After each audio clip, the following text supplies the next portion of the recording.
ए के साथ शादी को 3 साल हो चुके थे। एक बार गलती से मैंने हमारे मैरिज सर्टिफिकेट पर कॉफी गिरा दी तो मैं उस डैमेज डॉक्यूमेंट को लेकर सिविल अफेयर्स ब्यूरो गया रिप्लेसमेंट के लिए अप्लाई करने। स्टाफ ने कुछ देर कंप्यूटर पर चेक किया, फिर मेरी तरफ देखकर कहा, सर आपका मैरिटल स्टेटस अनमैरिड दिख रहा है। मुझे लगा मैंने गलत सुना, इसलिए मैंने जल्दी से कहा, ये इम्पॉसिबल है, मैंने और मेरी वाइफ ने यहीं 3 साल पहले रजिस्ट्रेशन किया था। स्टाफ ने फिर ध्यान से चेक किया, उनका एक्सप्रेशन अजीब हो गया। सिस्टम दिखा रहा है कि आप अनमैरिड हैं, लेकिन मिस यू ऑलरेडी मैरिड हैं। उनका स्पाउस एक और आदमी है जिसका नाम जियो है। क्या आप इस व्यक्ति को जानते हैं? मेरा दिमाग सुन्न हो गया, कानों में तेज आवाज गूंजने लगी। सब जानते थे कि यूई और मैं चाइल्डहुड स्वीटहार्ट्स थे। मैं उसके दिल का व्हाइट मूनलाइट था, वह जिसे उसने अपने यूथ में सीक्रेटली क्रश किया था, और जिया ज्यू वह सब्स्टिट्यूट था जिसे उसने तब ढूंढा जब मैं 2 साल के लिए अब्रॉड था। मैं उस फेक मैरिज सर्टिफिकेट को पकड़े जैसे बिना आत्मा का शरीर कार तक चला गया। तभी याजुए का मैसेज आया, हबी मैंने अभी मल्टी बिलियन डील क्लोज की। मैंने रोजेज और तुम्हारे फेवरेट श्रिम्प डम्पलिंग्स खरीदे हैं। I miss you so much. Do you miss मी? मैं उस मैसेज को देखता रहा, फिर अचानक हंस पड़ा, इतना कि आंखों से आंसू बहने लगे। पिछले 3 साल से वह हर दिन मुझसे पूछती थी कि क्या मैं उसे मिस करता हूँ, लेकिन सच्चाई यह थी कि वह पहले ही किसी और की लीगल वाइफ बन चुकी थी। मुझे याद आया जब हम छोटे थे, एक बार मुझे कोल्ड हो गया था और मैं किंडरगार्टन नहीं जा पाया। जब उसे पता चला, वह रो पड़ी और खुद भी स्कूल जाने से मना कर दिया, इंसिस्ट करते हुए कि वह घर पर रहकर मेरी देखभाल करेगी। कहती थी कि मेरे बिना उसे डर लगता है। मेरे 15th बर्थडे पर वह पूरी रात बारिश में नीचे खड़ी रही, सिर्फ मुझे सबसे पहले विश करने के लिए। 18 की एज सेरेमोनी पर फायरवर्क्स के नीचे उसने मुझे गले लगाया और कहा, लिनवान जब मैं 22 की हो जाऊंगी हम शादी करेंगे। मैंने कहा ओके। जब मैं पढ़ाई के लिए अब्रॉड गया, उसने मुझे लाल आंखों से गले लगाकर कहा, 2 साल, मैं तुम्हें सिर्फ 2 साल दे रही हूँ, टाइम पूरा होते ही मैं तुम्हें वापस ले आऊंगी। उन 2 सालों में हम लगभग हर दिन वीडियो कॉल करते थे। एक बार मैं थीसिस में बिजी था और 3 दिन कॉल नहीं उठा पाया। जब हमने फिर बात की, वह डिप्रेशन के कारण हॉस्पिटल में एडमिट थी। वीडियो में उसकी आंखें लाल थीं। उसने कहा, बेबी तुम्हारे बिना मैं जी नहीं सकती। जिस दिन मैं वापस आया, मैं उसे सरप्राइज देना चाहता था, लेकिन जब मैंने क्लब हाउस का दरवाजा खोला तो उसे एक ऐसे आदमी के साथ बैठे देखा जो 70% मेरी तरह दिखता था। मेरे हाथ का बुके जमीन पर गिर गया और मैं मुड़कर चला गया। वह घबराकर मेरे पीछे दौड़ी, बार बार एक्सप्लेन करती रही कि वह सिर्फ सब्स्टिट्यूट है और उनके बीच कुछ नहीं हुआ। आखिर में वह 3 दिन और 3 रात बारिश में खड़ी रही। हाई फीवर और निमोनिया हो गया और बेहोश हो गई। तभी मेरा दिल पिघला और मैंने उसे माफ कर दिया। शादी के बाद मैंने देखा कि उसका असिस्टेंट बदलकर जीयू हो गया था, वही सब्स्टिट्यूट। उसने एक्सप्लेन किया कि जीयू के पेरेंट्स की हेल्थ खराब थी। वह वापस आया और असिस्टेंट के इंटरव्यू में पास हो गया, इसीलिए उसे निकाल नहीं सकती थी। एक बार फिर मैंने सहन कर लिया और आखिर में मैं खुद ही मजाक बन गया। कार विला एरिया में पहुंच गई। मैंने सब कुछ सोच लिया था। जैसे ही मैं अंदर जाने वाला था, मैंने लिविंग रूम में यूई और उसकी फ्रेंड की बातचीत सुनी। फ्रेंड ने कहा, मैं अभी जू से हॉस्पिटल में मिलकर आई हूँ, वह ठीक है, बस कुछ स्क्रैचेस हैं, तुम निश्चिंत होकर घर पर लिन्युएन के साथ रह सकती हो। यूई ने भौहें सिकोड़ते हुए सिगरेट बुझा दी और कहा, मैंने कितनी बार कहा है मेरे घर में स्मोकिंग नहीं। लिनुआन को स्मोक की स्मेल पसंद नहीं है। फ्रेंड ने उसे टीज किया और पूछा कि अगर वह उसे सिर्फ सब्स्टिट्यूट मानती है तो जिया ज्यू से मैरिज रजिस्टर क्यों किया। ने कहा, तो क्या हुआ अगर नहीं मानती? पहले मैं सोचती थी कि वह सिर्फ सब्स्टिट्यूट है। लुआन के लौटने के बाद मुझे उसकी जरूरत नहीं होगी, लेकिन उसके जाने के बाद मैं लगभग हर रात उसके सपने देखती थी। इसलिए मैंने उसे असिस्टेंट बनाकर वापस बुलाया। मैं लिनुआन के बिना नहीं रह सकती, लेकिन शू को भी छोड़ नहीं सकती। लुआन खुलकर मेरा हस्बैंड हो सकता है, लेकिन जू सिर्फ शैडोज में रह सकता है। तो अगर मैं उसे एक टाइटल देकर कॉम्पेंसेट कर दूं तो क्या फर्क पड़ता है? फ्रेंड ने आह भरते हुए कहा कि उसे डर है कि मैं सच जान जाऊंगा। यूई ने मजबूती से कहा, तो उसे कभी पता मत चलने देना। मैं दरवाजे के बाहर खड़ा था। ऐसा लग रहा था जैसे मेरे शरीर का सारा खून जम गया हो। मैंने सोचा था कि मैं अंदर जाकर उसे सवाल करूंगा, लेकिन मैं मुंह तक नहीं खोल पाया। तो यह है एक्सट्रीम पेन, जैसे दिल को निकाल लिया गया हो, फिर भी वह धड़कता रहे। मुझे याद आया उसका घर से निकलने से पहले किस करना, उसका ड्रंक होने पर मुझ पर डिपेंड करना, मेरे हाथ गर्म करते हुए कही गई बातें। अब समझ आया कि यह सब झूठ था। मैं पहले सोचता था कि शायद उसके पास कुछ छुपी हुई परेशानियां होंगी। अब मुझे समझ आया कि वह एक ही समय में 2 लोगों से प्यार करती थी। क्या उसने नहीं कहा था कि उसे डर है कि मुझे सच पता चल जाएगा? तो अब मैं उसे दिखाऊंगा कि बिना पीछे देखे जाना क्या होता है। मैं मुड़ा और चला गया, 2 काम करते हुए। पहला, अपनी सारी डोमेस्टिक आइडेंटिटी इन्फॉर्मेशन कैंसिल करने के लिए अप्लाई किया। दूसरा, अपना नाम बदल दिया। स्टाफ ने कहा कि प्रक्रिया 2 हफ्तों में पूरी हो जाएगी। 2 हफ्तों में यूए मुझे फिर कभी नहीं ढूंढ पाएगी। जैसे ही मैं बाहर निकला, मेरा फोन लगातार वाइब्रेट करने लगा। यू के मिस्ड कॉल्स और मैसेजेस से भरा हुआ। मैंने उन्हें न देखा, न जवाब दिया। जब मैं घर पहुंचा तब तक पूरी तरह अंधेरा हो चुका था। इजुई ने मुझे देखा और दौड़ती हुई आई। उसकी आंखों में चिंता भरी हुई थी। हबी, तुम कहाँ गए थे? मैं घर आई और तुम नहीं मिले। मैं घंटों से इंतजार कर रही थी। मैंने लगभग पूरे शहर को उलट पलट दिया तुम्हें ढूंढने के लिए। उसकी चिंता बिल्कुल असली लग रही थी। मैंने उसे देखा। मेरा दिल जैसे किसी अदृश्य हाथ से दबाया जा रहा था।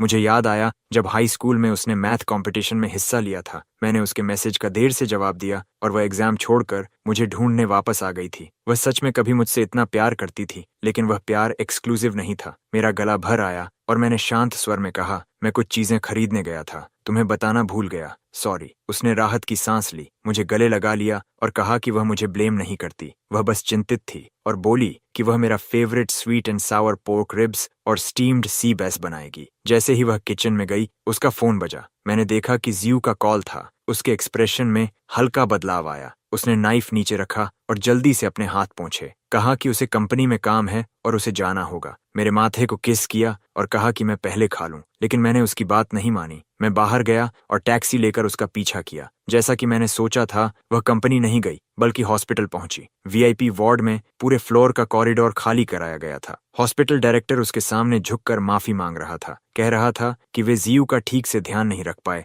और वह बाथरूम में गिर गया। याई का चेहरा सख्त हो गया। उसने ठंडे स्वर में कहा, अगर अगली बार ऐसा हुआ तो यह हॉस्पिटल खुला नहीं रहेगा। मैं एक कोने में छिपा खड़ा था, अपने नाखून हथेलियों में गड़ा रहा था। उसकी फ्रेंड ने कहा था कि जियू को बस मामूली खरोंचें आई हैं, फिर भी वह इतनी परेशान थी। वार्ड का दरवाजा खुला। जियू कमजोर हालत में बेड के सहारे बैठा था। उसका चेहरा पीला था। ये तेज कदमों से उसके पास गई, उसका हाथ पकड़ा और पूछा कि वह कैसा है और क्या कहीं दर्द हो रहा है। जायू ने उसका हाथ पकड़कर कहा, सॉरी, मैं बहुत केयरलेस था। एक्सीडेंट हुआ, शावर में भी गिर गया। तुम्हारा टाइम वेस्ट कर दिया भाई यूएन के साथ। अगर वो ओवरथिंक करे तो ये सब मेरी गलती है। यूई ने उसे हल्के से डांटा, क्या बकवास कर रहे हो? बस ठीक होने पर ध्यान दो। मैं अगले कुछ दिनों तक तुम्हारे साथ यहीं रहूंगी। जू ने फिर पूछा, ब्रदर यूएन का क्या? यूई ने बेपरवाही से कहा, मैं संभाल लूंगी, तुम्हें चिंता करने की जरूरत नहीं। फिर उसने जोड़ा, हम हस्बैंड और वाइफ हैं, क्या मेरा तुम्हारे पास होना नेचुरल नहीं है? हस्बैंड एंड वाइफ, ये शब्द सुनते ही मेरा खून जैसे जम गया। मैं कुछ समझ पाता उससे पहले मैंने देखा कि यजुई ने अपनी कलाई से बीड्स उतारी, धीरे से काजीज के हाथ में पहनाई और कहा, अब खुद को बैड लक मत कहना, ये बीड्स ब्लेस्ड हैं। मैंने इन्हें 7 साल तक पहना है। अब तुम पहनो, ये तुम्हें सेफ और स्मूथ रखेंगे। जीजू भावुक हो गया और उसे गले लगाने के लिए हाथ बढ़ाया। मैं दरवाजे के बाहर खड़ा था। मेरी नजर धुंधली हो रही थी, जैसे मैं गहरे समुद्र में डूब रहा हूँ। वह बीड्स तब की थी जब मैं 18 साल का था। 3 कदम पर एक बो, 9 कदम पर एक कौटाव। पहाड़ के नीचे से मंदिर की चोटी तक घुटनों के बल चढ़कर मैंने इसे मांगा था। उस दिन तेज बारिश हो रही थी। मैं तब तक घुटनों के बल चढ़ता रहा जब तक मेरे घुटनों से खून नहीं निकलने लगा और हथेलियां छिल नहीं गईं। तब जाकर एबर्ट ने इसे ब्लेस किया। जब मैं वापस आया, यूए ने मेरी हालत देखी। उसकी आंखें लाल हो गईं। उसने मुझे गले लगाकर कहा, लिनुआन, क्या तुम पागल हो? किसने कहा था तुम्हें इतना सहने के लिए? मैं मुस्कुराया और बीड्स उसकी कलाई पर पहनाते हुए कहा कि यह उसे सुरक्षित रखेगा। उसने मुझे हल्के से किस किया और कहा कि वह इसे हमेशा पहनेगी, लेकिन आज उसने खुद ही वो बीड्स किसी और को दे दिए। मेरा दिल ऐसा लग रहा था जैसे किसी कुंद चाकू से काटा जा रहा हो। इतना दर्द कि सांस लेना मुश्किल हो जाए। पता चला उसका फॉरएवर सिर्फ 7 साल का था। मैं मुड़ा और दूर चला गया, लड़खड़ाते हुए। जब मैं घर पहुंचा तब देर रात हो चुकी थी। जैसे ही मैं अंदर गया, मेरा फोन बजा। ये यी का मैसेज था, हबी, कंपनी में कुछ आ गया है। मुझे कुछ दिनों के लिए अब्रॉड बिजनेस ट्रिप पर जाना है। नाराज मत होना, मैं लौट कर इसकी भरपाई कर दूंगी। मैं स्क्रीन को घूरता रहा। उंगलियां कांप रही थीं जब मैंने एक लाइन टाइप की, क्या यह कुछ दिनों का बिजनेस ट्रिप है या अपने हस्बैंड के साथ कुछ दिन बिताने जा रही हो? लेकिन आखिर में मैंने उसे डिलीट कर दिया। आंसू मेरी नजर को धुंधला कर रहे थे। फिर मैंने अपना लगेज पैक करना शुरू किया, अपनी पहचान साबित करने वाली हर चीज सूटकेस में इकट्ठा करते हुए। 3 दिन बाद ये वापस आई। उसने गुलाब पकड़े हुए थे, डम्पलिंग्स लाए और मुस्कुराते हुए कहा, हबी, मैं वापस आ गई। मैं लिविंग रूम में खड़ा उसे देख रहा था। वह आगे बढ़ी मुझे गले लगाने के लिए, कहते हुए कि कंपनी ने उसे अब्रॉड जाने के लिए मजबूर किया, मुझसे नाराज न होने को कहती हुई। मैं थोड़ा पीछे हट गया उसके हग से बचने के लिए। शांत स्वर में कहा, मैं नाराज नहीं हूँ, तुम बस अपने काम पर ध्यान दो। वह एक पल के लिए ठिठक गई, फिर बोली कि अब वह बिजी नहीं है, मुझे कंफर्ट करना चाहती है, और कहा कि उसने मेरे लिए एक सरप्राइज तैयार किया है। फिर मुझे कार में खींच ले गई। आधे घंटे बाद कार एक थिएटर के सामने रुकी। अंदर मैंने देखा कि पूरा मेन हॉल बुक था। आसपास लोग फुसफुसा रहे थे कि यूए ने मेरे लिए पूरा थिएटर बुक किया, मेरी पसंदीदा ऑर्केस्ट्रा को बुलाया जिसकी लागत 10 बिलियन से ज्यादा थी। मैं चमकदार रोशनी के नीचे खड़ा था, कानों में सबकी तारीफ गूंज रही थी। मेरी आंखों के सामने यूई की जेंटल स्माइल थी, लेकिन मेरा दिल बेहद ठंडा था। उसने मुझे ग्रैंड रोमांस दिया, लेकिन किसी और को मैरिज टाइटल दिया। मुझे सबकी प्रशंसा में जीने दिया, लेकिन किसी और आदमी को उसके मैरिज सर्टिफिकेट पर आने दिया। मैं थिएटर की वीआईपी रो में बैठा था, मेरे कानों में मधुर संगीत बज रहा था। ये मेरे पास बैठी थी। उसने मेरा कोट ठीक किया, पूछते हुए कि क्या मुझे ठंड लग रही है। मैंने सिर हिलाया। अचानक मेरे पेट में दर्द उठा और मैं सिकुड़ गया। ये ने तुरंत नोटिस किया, पूछते हुए कि क्या मेरा पेट फिर दर्द कर रहा है। मैंने सिर हिलाया। उसने अपना हाथ मेरे पेट पर रखा, गिल्टी होकर पूछा कि क्या बहुत दर्द हो रहा है और क्या मैं घर जाना चाहता हूँ। मैंने फिर सिर हिलाया। वह मुझे मना नहीं सकी तो उसे कॉल करके अपने असिस्टेंट से स्टमक मेडिसिन लाने को कहना पड़ा। आधे घंटे बाद जियू आया। उसके हाथ में पेपर बैग था, बाल थोड़े गीले, चेहरा पीला था। उसने लिन फैन को कॉल किया। जियू ने समझाया कि असिस्टेंट लिन एक प्रोजेक्ट नेगोशिएट करने में बिजी थी। उसे डर था कि मैं बहुत दर्द में हूँ और यूजू मेरे इंतजार में एंग्शियस हो जाएगी, इसलिए वह खुद ले आया। यह भी जोड़ते हुए कि बाहर बारिश हो रही थी और वह अम्ब्रेला नहीं लाया, लेकिन उसने सामान को अच्छे से बचा कर रखा। यूई ने पेपर बैग लिया और मुझे देते हुए कहा, चलो मेरे साथ थोड़ा हॉट वाटर लेने चलो। मेडिसिन लेने के बाद मैं रेस्टरूम गया। जब मैं बाहर आया, मुझे यूई कहीं नहीं दिखी। जैसे ही मैं जाने वाला था, मुझे पास वाले रेस्टरूम से आवाजें सुनाई दी। मैं चेक करने गया और अंदर यूई और सायू को देखा। ये दृश्य देखकर मेरे अंदर एक चुभता हुआ दर्द उठा। मुझे हमारी पहली किस याद आई 18 साल की उम्र में। फायरवर्क्स के नीचे उसने सावधानी से पूछा था कि क्या वह मुझे किस कर सकती है। मैं शर्मा गया और सिर हिलाया। वह पंजों पर खड़ी हुई और मुझे धीरे से किस किया, जैसे किसी खजाने को संजो रही हो। मुझे हमारी पहली रात भी याद आई। मैंने खुद को रोका और सहा, उसे हर्ट करने के डर से, और उसने खुद पहल की मेरी मदद करने के लिए। लेकिन अब वह किसी और के साथ एक रेस्ट रूम में इंटीमेट थी। मैं इतना दर्द में था कि ठीक से खड़ा नहीं रह पाया। पीछे लड़खड़ाया और गलती से दीवार के पास रखे डेकोरेटिव वास से टकरा गया। ये की ठंडी आवाज गूंजी, बाहर कौन है? ये मेरे पीछे आई, लेकिन उसे सिर्फ एक तबियत कोने में बैठा दिखा। जिहियू उसके पीछे आया। उसे कहा कि वह मेरे साथ जाए और वह खुद टैक्सी लेकर चला जाएगा। ई ने भौहें सिकोड़ी और कहा, इतनी तेज बारिश में वह उसे टैक्सी लेने नहीं देगी, उसे अपने पास रखना चाहती है। जियू ने फिर मेरा जिक्र किया। ई ने कहा, तुम्हारी वाइफ कौन है? फिर उसने अपनी बाहें उसके गले में डाल दी। जियू ने धीरे से कहा, तुम। यूई ने उसका हाथ पकड़ा और उसे वापस थिएटर की ओर ले गई। थिएटर में वापस मैं अभी भी अपनी सीट पर बैठा था, संगीत सुन रहा था। यूई ने राहत की सांस ली, जू को खींचकर मेरे पास बैठाया, समझाते हुए, बाहर बहुत बारिश हो रही है। जू को भी म्यूजिक सुनना पसंद है, इसलिए मैंने उसे यहीं रख लिया। मैंने हल्की आवाज में हामी भरी, उसे एक्सपोज नहीं किया। पूरे कॉन्सर्ट के दौरान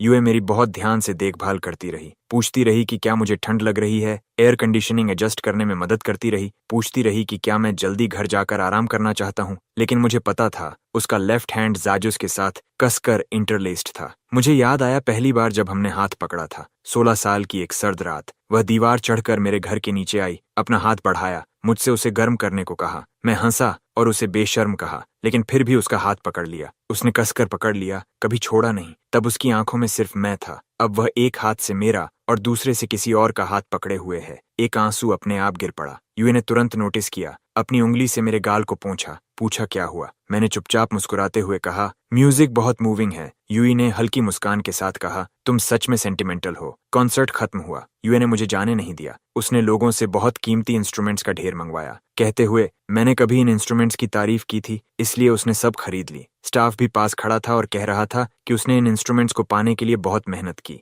जियू एक तरफ खड़ा था, उसकी नजर थोड़ी अजीब थी। मैं कुछ कहने ही वाला था कि जीजू ने अचानक पास की डेकोरेटिव रोप खींच दी। स्टाफ चिल्लाया, उसे मत खींचो, लेकिन तब तक देर हो चुकी थी। ऊपर का लाइटिंग रिग और साउंड इक्विपमेंट गिरने लगा। उस एक पल में मैंने जल्दी से जियायू को अपनी बाहों में खींचा और साइड में लुढ़क गया। मैं वहीं जड़ हो गया, बेबस होकर देखता रहा कि काली छाया मेरे ऊपर गिर रही है। एक तेज आवाज के साथ भयानक दर्द हुआ और मैं जमीन पर गिर पड़ा। आखिरी चीज जो मैंने सुनी वह यूईवीज की घबराई हुई चीख थी, लिनुअन। लेकिन मुझे पता था कि वह जिसको पकड़े हुए थी वह कोई और था। मैंने एक बहुत लंबा सपना देखा। सपने में 14 साल की यीवी अपनी स्कूल यूनिफॉर्म में थी। उसके होंठ के कोने पर चोट थी, लेकिन उसकी मुस्कान जिद्दी थी। मैंने उसके लिए मेडिसिन लगाया, लाल आंखों से उसे डांटा, लेकिन उसने कैजुअली कहा, कोई मुझे बुली नहीं कर सकता। मुझे अपना फ्यूचर हस्बैंड कहते हुए कहती कि उसके रहते मुझे कोई हर्ट नहीं कर सकता। सपने में मैं आंसुओं में डूबा उसका नाम पुकार रहा था, लेकिन वह जैसे सुन ही नहीं रही थी। मेरा हाथ पकड़कर दूर जा रही थी। सीन फिर रियलिटी में बदल गया। यूए ने जू को प्रोटेक्ट किया, मुझे कुचलने के लिए छोड़ दिया। ताज़ा खून ने मेरी नज़र को लाल कर दिया। मैं झटके से जाग गया। आंसू तकिए को भिगो रहे थे। संभलने से पहले मैंने हॉस्पिटल रूम में देखा, जू अपने चेहरे को ढके हुए पछतावे से कह रहा था, मैं क्या करूं? ये सब मेरी गलती है। मुझे वह रोप नहीं खींचनी चाहिए थी। अगर मैं नहीं खींचता, ब्रदर यूएन हर्ट नहीं होता। आप जो भी चाहें वह स्वीकार करेगा। यूई बेबस होकर उसके आंसू पूछ रही थी। सच? शीजू ने सिर हिलाया। मैं जिम्मेदारी लेना चाहता हूँ। यूई मुस्कुराई और उसे वाइफ कहने को कहा। जू हिचकिचाया, फिर धीरे से कहा, वाइफ। यूई ने उसका सिर थपथपाया, उसे अपनी बात सुनने को कहा। उसके पास इसे संभालने का तरीका है, उसे अब चिंता न करने को कहा। च्यू के जाने के बाद मैंने गलती से बेड साइड पर रखा पानी का ग्लास गिरा दिया। आवाज के साथ यूई मुड़ी और देखा कि मैं जाग गया हूँ। वह जल्दी से मेरे पास आई, चिंता से पूछने लगी कि मैं कैसा हूँ, कहीं दर्द तो नहीं, और मेरा हाथ पकड़कर अफसोस से कहा, मैंने उस समय पर्सन को गलत समझ लिया। मैंने आंखें बंद कर लीं, उसे एक्सपोज नहीं किया, बस धीरे से पूछा, जू कहाँ है? यीस का एक्सप्रेशन थोड़ा बदला, समझाते हुए। उसका मतलब नहीं था, मैंने उसे बहुत सख्ती से पनिश किया है। मुझे अभी का सीन याद आया, सोचते हुए कि क्या यही उसका पनिशमेंट है, लेकिन मैंने कुछ नहीं कहा। मैंने गुस्से में उसे क्वेश्चन नहीं किया, न ही चिल्लाकर आरोप लगाया। मैंने बस शांत स्वर में कहा, मुझे भूख लगी है। ये ठिठक गई। मेरी आंखों में देखते हुए आखिरकार समझ गई कि मेरे अंदर कुछ गलत है। एक ठहरे हुए पानी की तरह शांत मैंने फिर दोहराया, मुझे भूख लगी है। उसके विचारों को तोड़ते हुए वह बस हल्के से सिर हिला सकी। कहा कि वह मेरे लिए खाना लेने जाएगी। फिर कार कीज उठाई और जल्दी से बाहर चली गई। दरवाजा बंद होते ही मेरे आंसू अब और नहीं रुके और बहने लगे, लेकिन मैंने तुरंत उन्हें पोंछ दिया। मैंने खिड़की के बाहर देखा। सूरज तेज चमक रहा था, लेकिन वह मेरे दिल तक नहीं पहुंच पा रहा था। प्यार लोगों को पागल बना देता है, नफरत लोगों को छोड़ने नहीं देती और सीन क्रिएट करवाती है। लेकिन अब मेरे पास यी के लिए न प्यार बचा था न नफरत। ये ने अपना सारा काम छोड़ दिया। हॉस्पिटल में रहकर मेरी देखभाल की, एक कदम भी दूर नहीं गई। अपने हाथों से मुझे खाना खिलाया, मेरे लिए मेडिसिन लगाई। रात के बीच में चेक किया कि कहीं मैंने ब्लैंकेट तो नहीं हटा दिया, लेकिन मैं पूरे समय शांत रहा। जिस दिन मुझे डिस्चार्ज किया गया, यूए ने मेरे लिए एक ग्रैंड बैंक्वेट ऑर्गेनाइज किया, मेरी रिकवरी सेलिब्रेट करने के लिए। बैंक्वेट हॉल शानदार और भव्य था। शैंपेन टावर्स पहाड़ों जितनी ऊंची लगी थीं। गेस्ट सब एडमिरेशन से भरे हुए थे। कुछ कह रहे थे कि वह मुझे हद से ज्यादा स्पॉइल करती है, और गिफ्ट्स सब लिमिटेड एडिशंस थे, कुछ ऑक्शन से हाई प्राइस पर लाए गए थे। मैं भीड़ के बीच खड़ा था, मेरे चेहरे पर एक भी स्माइल नहीं थी। यूए मुझे एक कोने में ले गई, धीरे से पूछा, क्या मैं अभी भी नाराज हूँ? उसने कहा कि उस समय उसने सच में पर्सन को गलत समझ लिया था। मुझसे पूछा कि मुझे उसे माफ करने के लिए उसे क्या करना होगा। वह कुछ भी करने को तैयार थी। मैंने उसकी तरफ देखा, अचानक हंस पड़ा, कहा, ठीक है, एक्सू को फायर कर दो। याजू का एक्सप्रेशन थोड़ा बदल गया, उसकी टोन कुछ नरम हुई। कहा, जू की फैमिली सिचुएशन मुश्किल है, उसके पेरेंट्स बीमार हैं, इतना हार्टलेस होने की जरूरत नहीं। मैं उसे चुपचाप देखता रहा। अभी उसने कहा था कि वह कुछ भी करने को तैयार है, लेकिन जैसे ही बात जायू की आई, वह अपनी बात से मुकर गई। तभी उसका फोन बजा। ये जायू का कॉल था। फोन पर वह चिल्लाया, प्रेसिडेंट येई, मुझे बचाओ, किसी ने थग्स हायर किए हैं, वे कहते हैं कि वे मुझे मारना चाहते हैं। यी का एक्सप्रेशन अचानक बदल गया। उसने पूछा, वह कहाँ है? कॉल कट गया। उसने वापस कॉल किया, लेकिन कनेक्ट नहीं हुआ। उसकी आंखों में चिंता से शक आया, फिर दबा हुआ गुस्सा बन गया। उसने मुझसे पूछा, जियाओ कहाँ है? मेरा दिल कस गया। मैंने कांपती आवाज में पूछा, क्या तुम मुझ पर शक कर रही हो? वह कुछ पल चुप रही, बोली, ये बस इमरजेंसी सिचुएशन है। मैंने फिर पूछा, क्या तुम्हें लगता है मैंने किया? उसने फिर भी साफ जवाब नहीं दिया। मैं अचानक हंस पड़ा, लेकिन मेरी आंखों की गहराई बर्फ जैसी ठंडी थी। मैंने पूछा, तुम्हारा और शिव का रिश्ता आखिर है क्या? वह भौहें चढ़ाकर बोली, अभी यह लाइफ एंड डेथ का मामला है, मुझे जेलस मत बनो। मैंने धीरे से कहा, क्या तुम्हें लगता है ये जेलसी है? उसने गहरी सांस ली, धीरे से पूछा, क्या तुमने किया? मैंने उसे बीच में रोका, मजबूती से कहा, यह मैंने नहीं किया। मैं आखिरी बार कह रहा हूँ, मुझे नहीं पता वह कहाँ है, और मैंने किसी को उसे छूने के लिए नहीं भेजा। यीजुई पूरी तरह गुस्से में आ गई। उसने कहा, वह मुझे कभी जानती ही नहीं थी। फिर मेरा हाथ झटक दिया। मैं कुछ कदम लड़खड़ा गया। मेरी कमर टेबल के कोने से टकराई, मेरा माथा डेकोरेशन के किनारे से टकराया। ताज़ा खून तुरंत बहने लगा। आसपास लोग चिल्लाए, कहने लगे मैं घायल हो गया हूँ, लेकिन यूई बिना पीछे देखे सीधा बाहर चली गई। फोन पर कॉल करते हुए एक्सू की लोकेशन ट्रेस करने का ऑर्डर दे रही थी। मैंने टेबल का कोना पकड़ा और खड़ा हुआ। खून मेरे माथे से बह रहा था, लेकिन मुझे कोई दर्द महसूस नहीं हुआ। दिल के फटने के दर्द के सामने यह छोटी चोट कुछ भी नहीं थी। मैंने उस दिशा में देखा जहां यूजुई गई थी। अचानक हंस पड़ा। अब उसके दिल और आंखों में सिर्फ शीजू है। जैसे पहले वह मेरे साथ थी, कोई मुझे हॉस्पिटल ले जाने में मदद करना चाहता था। मैंने सिर हिलाया और उन्हें दूर धकेल दिया। अकेले बैंक्वेट हॉल से बाहर चला गया। जैसे ही मैं बाहर निकला, पीछे से तेज आवाज आई। मैं मुड़ा और देखा गोल्ड प्लेटेड साइन जिस पर लिखा था, ये loves Lin Yuan for all eternity. जमीन पर गिर चुका था, 2 टुकड़ों में टूट गया था। मैंने उस साइन को देखा और अचानक जोर से हंस पड़ा। हंसा जब तक आंसू फिर से नहीं गिर गए। हाँ, क्या तुम्हारी इटर्निटी सच में इतनी छोटी थी? मैं अकेला घर गया। माथे के घाव को साफ करने के बाद मैंने अपना सामान पैक करना शुरू किया। मॉडल्स, रिंग्स और वॉचेस जो यूजुई ने दिए थे, कार्ड्स, उसने लिखे हुए हमारे फोटो एल्बम्स, उससे जुड़ी हर चीज कार्डबोर्ड बॉक्सेस में रख दी। बार बार नीचे जाकर उन्हें ट्रैश बिन में फेंकता रहा। आखिरी बॉक्स फेंकने के बाद रात की हवा ने बर्फ के टुकड़े मेरे गाल पर उड़ाए। मैं स्ट्रीट लैंप के नीचे खड़ा था, सोच रहा था ये सब कितना रिडिकुलस है। जो यादें कभी जूल्स जैसी थीं, अब गार्बेज बन गई थीं। जैसे ही मैं मुड़ा, मेरे सिर पर एक सैक डाल दिया गया। मेरी गर्दन के पीछे तेज दर्द हुआ। सब कुछ अंधेरा हो गया। फिर मैं बेहोश हो गया। जब मैं जागा, मैं अभी भी सैक के अंदर था। मेरे हाथ पीछे बंधे थे। मेरे मुंह में कपड़ा ठूंसा हुआ था। सैक के एक गैप से मैंने देखा यूए और जायू एक सोफा पर बैठे थे, एक रेज्ड प्लेटफॉर्म पर, बॉडीगार्ड्स से घिरे हुए। एक बॉडीगार्ड ने रिपोर्ट किया कि उन्होंने उसे पकड़ लिया है। वो उन गुंडों का लीडर था जिन्हें मैंने कथित तौर पर जायू को तंग करने के लिए भेजा था। सीआईयू ने ये जीवी का हाथ पकड़ा, धीरे से बोला, जीवी, शायद इसे जाने दो, तुम समय पर आ गई। असल में मेरे साथ कुछ भी नहीं हुआ। ईवी ने तिरस्कार से कहा, नहीं, जू को एक उदाहरण बनाकर समझाना होगा। मेरा पूरा शरीर ठंडा पड़ गया। आखिर समझ आया कि ये सब जुयू ने खुद रचा था। उसने खुद को गुंडों से पिटा हुआ दिखाया, लोगों को रिश्वत देकर यूई को धोखा दिया कि मैं ही उसे तंग करने वाला सरगना हूँ। मैं बेतहाशा संघर्ष करता रहा। यूजूस का नाम पुकारना चाहता था, लेकिन बस कमजोर घुटी हुई आवाजें ही निकल पाईं। च्यू ने दयालु बनने का नाटक करते हुए कहा, इस पर थोड़ा रहम करो, लेकिन यूजुइस की आंखें ठंडी थीं। उसने कहा, रहम नामुमकिन। तुमने उसे तंग करने की हिम्मत की, मैं उसे मौत से भी बदतर अंजाम दिखाऊंगी। अगले ही पल मुझे ऊंचे प्लेटफॉर्म पर घसीट लिया गया। नीचे 10 मीटर से ज्यादा गहरा स्विमिंग पूल था। ठंडी पानी की सतह फीकी सफेद रोशनी को प्रतिबिंबित कर रही थी। बोरे में बंद और रस्सी से बंधा हुआ मुझे जोर से नीचे धक्का दिया गया। छपाक! बर्फ जैसा ठंडा पानी तुरंत बोरे में भर गया। भयानक टक्कर से ऐसा लगा जैसे मेरे अंदरूनी अंगों पर हथौड़े से वार हुआ हो। पानी तेजी से मेरी नाक और मुंह में घुस गया, मुझे घोंटते हुए जब तक सब अंधेरा नहीं हो गया। मेरे फेफड़े ऐसे लग रहे थे जैसे अनगिनत सुइयों से चुभ रहे हों। इतना दर्द कि मैं खुद ब खुद सिकुड़ गया। बचाओ, मदद करो! मेरी कमजोर पुकार पानी में डूब गई। बोरा पानी सोख कर और भारी होता गया, जैसे शीशे का बोझ मुझे नीचे खींच रहा हो। मैंने पूरी ताकत से संघर्ष किया, लेकिन रस्सी और कसती गई। मुझे लगभग दम घुटने तक जकड़ लिया। तभी जब मेरी चेतना धुंधली पड़ रही थी, अचानक रस्सी खींची गई। मुझे बेरहमी से पानी से बाहर घसीटा गया। खांसी, खांसी। मैं जोर से खांसने लगा। मेरे फेफड़ों से निकला पानी खून के साथ मिलकर बाहर उछला। सांस संभालने का मौका भी नहीं मिला था कि मुझे फिर से नीचे धक्का दिया गया। 1 बार, 2 बार, 3 बार। हर गिरावट बर्फीली गुफा में गिरने जैसी थी। हर बार ऊपर खींचना, जैसे जिंदा चमड़ी उधेड़ना। बार बार ये एक जीवित नरक था। मेरी चेतना धुंधली होती जा रही थी। कानों में बस भनभनाहट रह गई थी।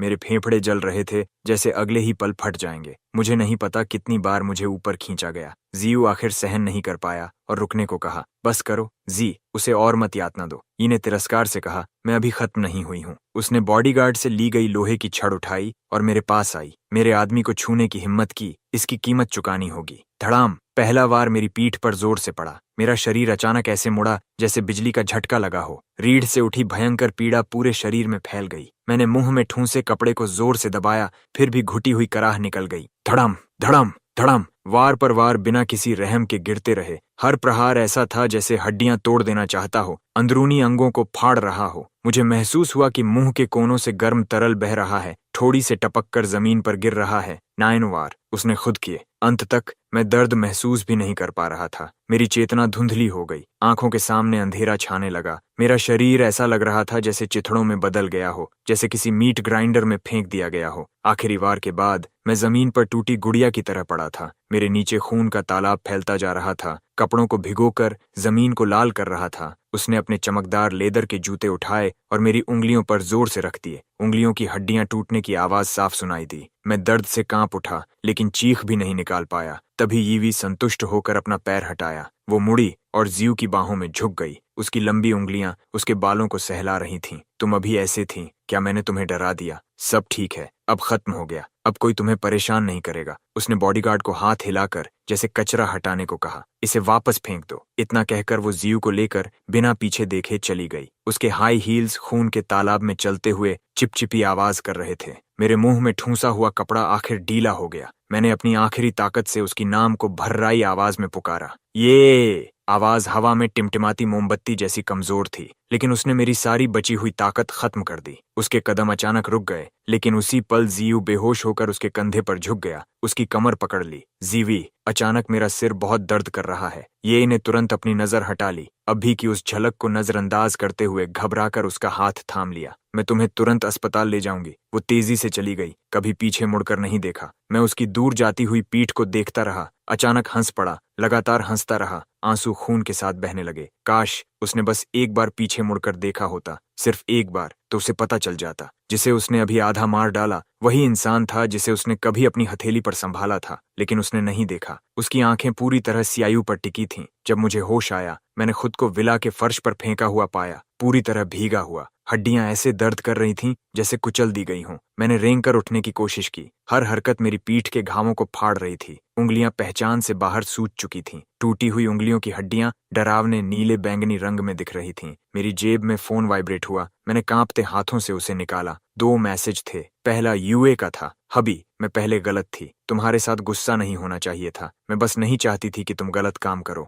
मैं इन दिनों जू की देखभाल के लिए अस्पताल में रहूंगी, इसलिए घर नहीं आऊंगी। जब वो ठीक हो जाएगा तो तुम्हारे पास वापस आएगा। मैं स्क्रीन को घूरता रहा। अचानक हंस पड़ा जब तक आंसू नहीं आ गए। कितना मजाक है। उसने मुझे आधा मार डाला, फिर भी मुझे शांति से हबी कह सकती है। उसे ये तक नहीं पता चला कि मैं गायब हूँ। दूसरा मैसेज पहचान रद्द होने की सूचना था। सर, आपकी पहचान रद्द और नाम बदलने की एप्लीकेशन मंजूर हो गई है, आज से लागू। मैंने फोन को कसकर पकड़ा, उंगलियां सफेद पड़ गईं। मैं आखिरकार जा सकता हूँ। मैं मुश्किल से खड़ा हुआ, साफ कपड़े पहने, पहले से पैक किया हुआ सूटकेस उठाया। मैंने घर में अपनी हर चीज ले ली, सिवाय 2 चीजों के। एक ईवेस का कपल नेकलेस था जो 18 साल की उम्र में दिया गया था, जिसके पेंडेंट में माइक्रो ट्रैकर छिपा था। जब उसने दिया था, उसने कहा था, लिन युएन, मैं हर समय जानना चाहती हूँ कि तुम क्या कर रहे हो। तब मुझे ये प्यारा लगा था। अब बस विडंबना है, शायद उसने इसे लंबे समय से चेक नहीं किया, लेकिन अगर करती तो जान जाती कि उसने खुद मुझे बार बार प्लेटफॉर्म से पूल में धक्का दिया। उसने खुद मुझे 99 बार मारा। उसने खुद मेरी उंगलियां कुचलीं।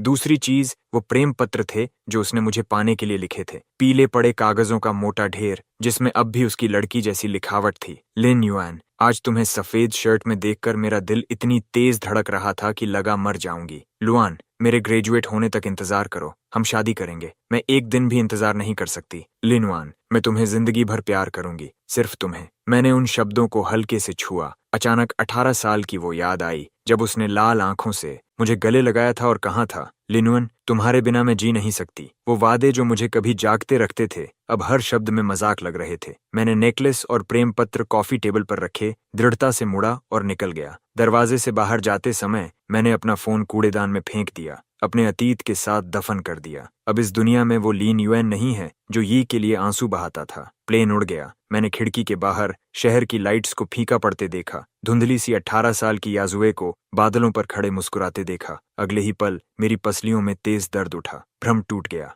मैंने होंठ काट लिए। खून का स्वाद मुंह में फैल गया। सर, क्या आपको मदद चाहिए? मेरे बगल में बैठी महिला ने अपनी मैगजीन नीचे रखी। मेरे माथे पर ठंडे पसीने को देखकर मैंने सिर हिलाया, चेहरा स्कार्फ में और छुपा लिया। स्कार्फ में अब भी बेसमेंट की सीलन भरी गंध थी, एक सस्ती चीज जो मैंने एयरपोर्ट के वॉशरूम से खरीदी थी। मैं ठीक हूँ। मेरी आवाज धीमी थी, बस थोड़ा चक्कर है। लिंडसे ने इस अजीब से युवक को गौर से देखा। उसने एक बड़ा सा कैमल ट्रेंच कोट पहना था। बाएं हाथ की रिंग फिंगर पर लंबे समय तक अंगूठी पहनने का निशान था। उसका दाहिना हाथ भयानक तरीके से मुड़ा हुआ था। सबसे बेचैन करने वाली बात यह थी कि 26 डीजी के केबिन में भी वो अनजाने में कांप रहा था। मैं एक डॉक्टर हूँ। लिंशी ने एक टिश्यू आगे बढ़ाया। तुम बहुत खराब दिख रहे हो। मैंने टिश्यू लिया, लेकिन इस्तेमाल नहीं किया। मैं कोई निशान नहीं छोड़ सकता था, खासकर अब। लेकिन जैसे ही प्लेन लैंड होगा, यूए मुझे नहीं ढूंढ पाएगी, चाहे वो दुनिया उलट पुलट कर दे। तभी अचानक मेरे पेट से तेज दर्द उठा। मेरी नजर अंधेरी हो गई। मुझे महसूस हुआ कि गर्म तरल मेरी नाक से बह रहा है। मैंने छूने के लिए हाथ उठाया, लेकिन चमकीले लाल खून से चिपचिपा एहसास हुआ। लिंडसी ने अपनी सीट बेल्ट खोल दी। फ्लाइट अटेंडेंट, हमें यहाँ इमरजेंसी मेडिकल मदद चाहिए। मेरी धुंधली नज़र में मैंने उस महिला की पतली उंगलियों को जल्दी से मेरी कॉलर खोलते देखा। अजीब, इस पल मुझे यूई के हाथ याद आए। कल रात उन्हीं हाथों ने जीजू की शर्ट ऐसे ही खोली थी। मुझे लगा जैसे अनगिनत हाथ मुझे उठा रहे हैं, जैसे तूफान में समुद्र पर तैरता हुआ पत्ता। मुझे पूल में धकेले जाने का एहसास याद आया, बर्फ जैसे पानी का मेरे फेफड़ों में भरना, बोरे का मेरे गाल से रगड़ना। सबसे दर्दनाक था यूवी का कहना, मेरे आदमी को छूने की हिम्मत की, इसकी कीमत चुकानी होगी। हर शब्द ऐसा था जैसे कुंद चाकू मेरे दिल को काट रहा हो। चेतना खोने से पहले आखिरी पल में मैंने अपनी ही कर्कश हंसी सुनी। कितना विडंबनापूर्ण। जिन पसलियों को याई ने खुद तोड़ा वही अब मेरे फेफड़ों को छेद रही हैं। वो हमेशा कहती थी कि मुझे हर नुकसान से बचाएगी, फिर भी वही मुझे सबसे ज्यादा चोट देने वाली बनी। केबिन की लाइट ऊपर झूल रही थी। लिंक्स की शर्ट पसीने से भीग चुकी थी। ये अजनबी उसकी बाहों में था, धीरे धीरे अपनी जान खो रहा था, और एक अजीब सी भावना उसे चुपचाप देखने नहीं दे रही थी। फ्लाइट अटेंडेंट ने धीरे से पूछा, डॉक्टर, क्या हमें इमरजेंसी लैंडिंग करनी चाहिए? कोमोस। मैं अचानक जोर से कांप उठा। लिंग्स ने मुझे संभाला, मुड़कर कहा, एयरपोर्ट से एम्बुलेंस तैयार करने को कहो। मरीज को कई फ्रैक्चर और अंदरूनी ब्लीडिंग है। इससे पहले कि वो पूरी बात कहती, उसकी कलाई अचानक पकड़ ली गई। मेरी सुस्त आंखें एक पल के लिए साफ हो गईं। लायने ने उनमें एक भयानक दृढ़ता देखी। कोई अस्पताल नहीं। हर शब्द के साथ मेरे मुंह के कोनों से खून के बुलबुले निकल रहे थे। मैं आपसे विनती करता हूँ। लिंसी स्तब्ध रह गई, फिर अनजाने में सिर हिला दिया। मेरे पास शहर के बाहर एक नर्सिंग होम है। जब मुझे होश आया तो मुझे एंटीसेप्टिक की गंध आई। धूप पतले पर्दों से छनकर बेड पर गिर रही थी। मैं छत को खाली नजरों से देखता रहा, समझ नहीं पा रहा था कि ये सपना है या हकीकत। जाग गए। एक कोमल महिला आवाज आई। मैंने सिर घुमाया और शांत आंखों से सामना हुआ। महिला मेडिकल चार्ट पकड़े थी। मुझे जागते देख उसने उसे बंद कर दिया। उसकी आवाज शांत थी। तुम्हें अंदरूनी ब्लीडिंग हुई थी और प्लेन में कोमा में चले गए थे। मैंने इमरजेंसी ट्रीटमेंट किया। अब कैसा महसूस हो रहा है? मैंने सहज रूप से अपने पेट को छुआ। दर्द काफी कम हो गया था, लेकिन अंदर हल्की पीड़ा थी। मैंने होंठ हिलाए। आवाज भारी थी। धन्यवाद। महिला ने सिर हिलाया और मुझे गर्म पानी का गिलास दिया। मेरा नाम लिन एक्सी है। मैं डॉक्टर हूँ। ये मेरा प्राइवेट नर्सिंग होम है, बहुत सुरक्षित। पानी गर्म था। मेरी उंगलियां अनजाने में गिलास को छू रही थीं। मैंने नजरें झुका लीं। कुछ देर चुप रहा, फिर धीरे से कहा, ली, मेरा नाम लिन है। मैं नर्सिंग होम में रुक गया। लिनी हर दिन राउंड्स करती थी। जरूरी मेडिकल सवालों के अलावा उसने कभी मेरी निजी बातों में दखल नहीं दिया। एक दिन ड्रेसिंग बदलते समय नर्स से ट्रे टकरा गई। धातु के औजारों के गिरने की आवाज से मैं चौंक गया। शरीर सिमट गया। लेक्स का हाथ हवा में ही रुक गया। उसने मेरे रुख को देखा, मेरी पसलियों को बचाने की मुद्रा। उसकी नजर मुझ पर घूमी। मेरी कलाई के नीले निशान अभी फीके नहीं पड़े थे। उसने अचानक कहा, ये चोटें किसी हादसे की नहीं है। मेरी सांस अटक गई। लिंग ने जोर नहीं दिया, बस मेरी कॉलर ठीक की। आवाज बहुत हल्की थी। अगर तुम बताना नहीं चाहते तो जवाब देने की जरूरत नहीं है, लेकिन अगर जरूरत हो तो यहाँ के वकील और पुलिस तुम्हारी मदद कर सकते हैं।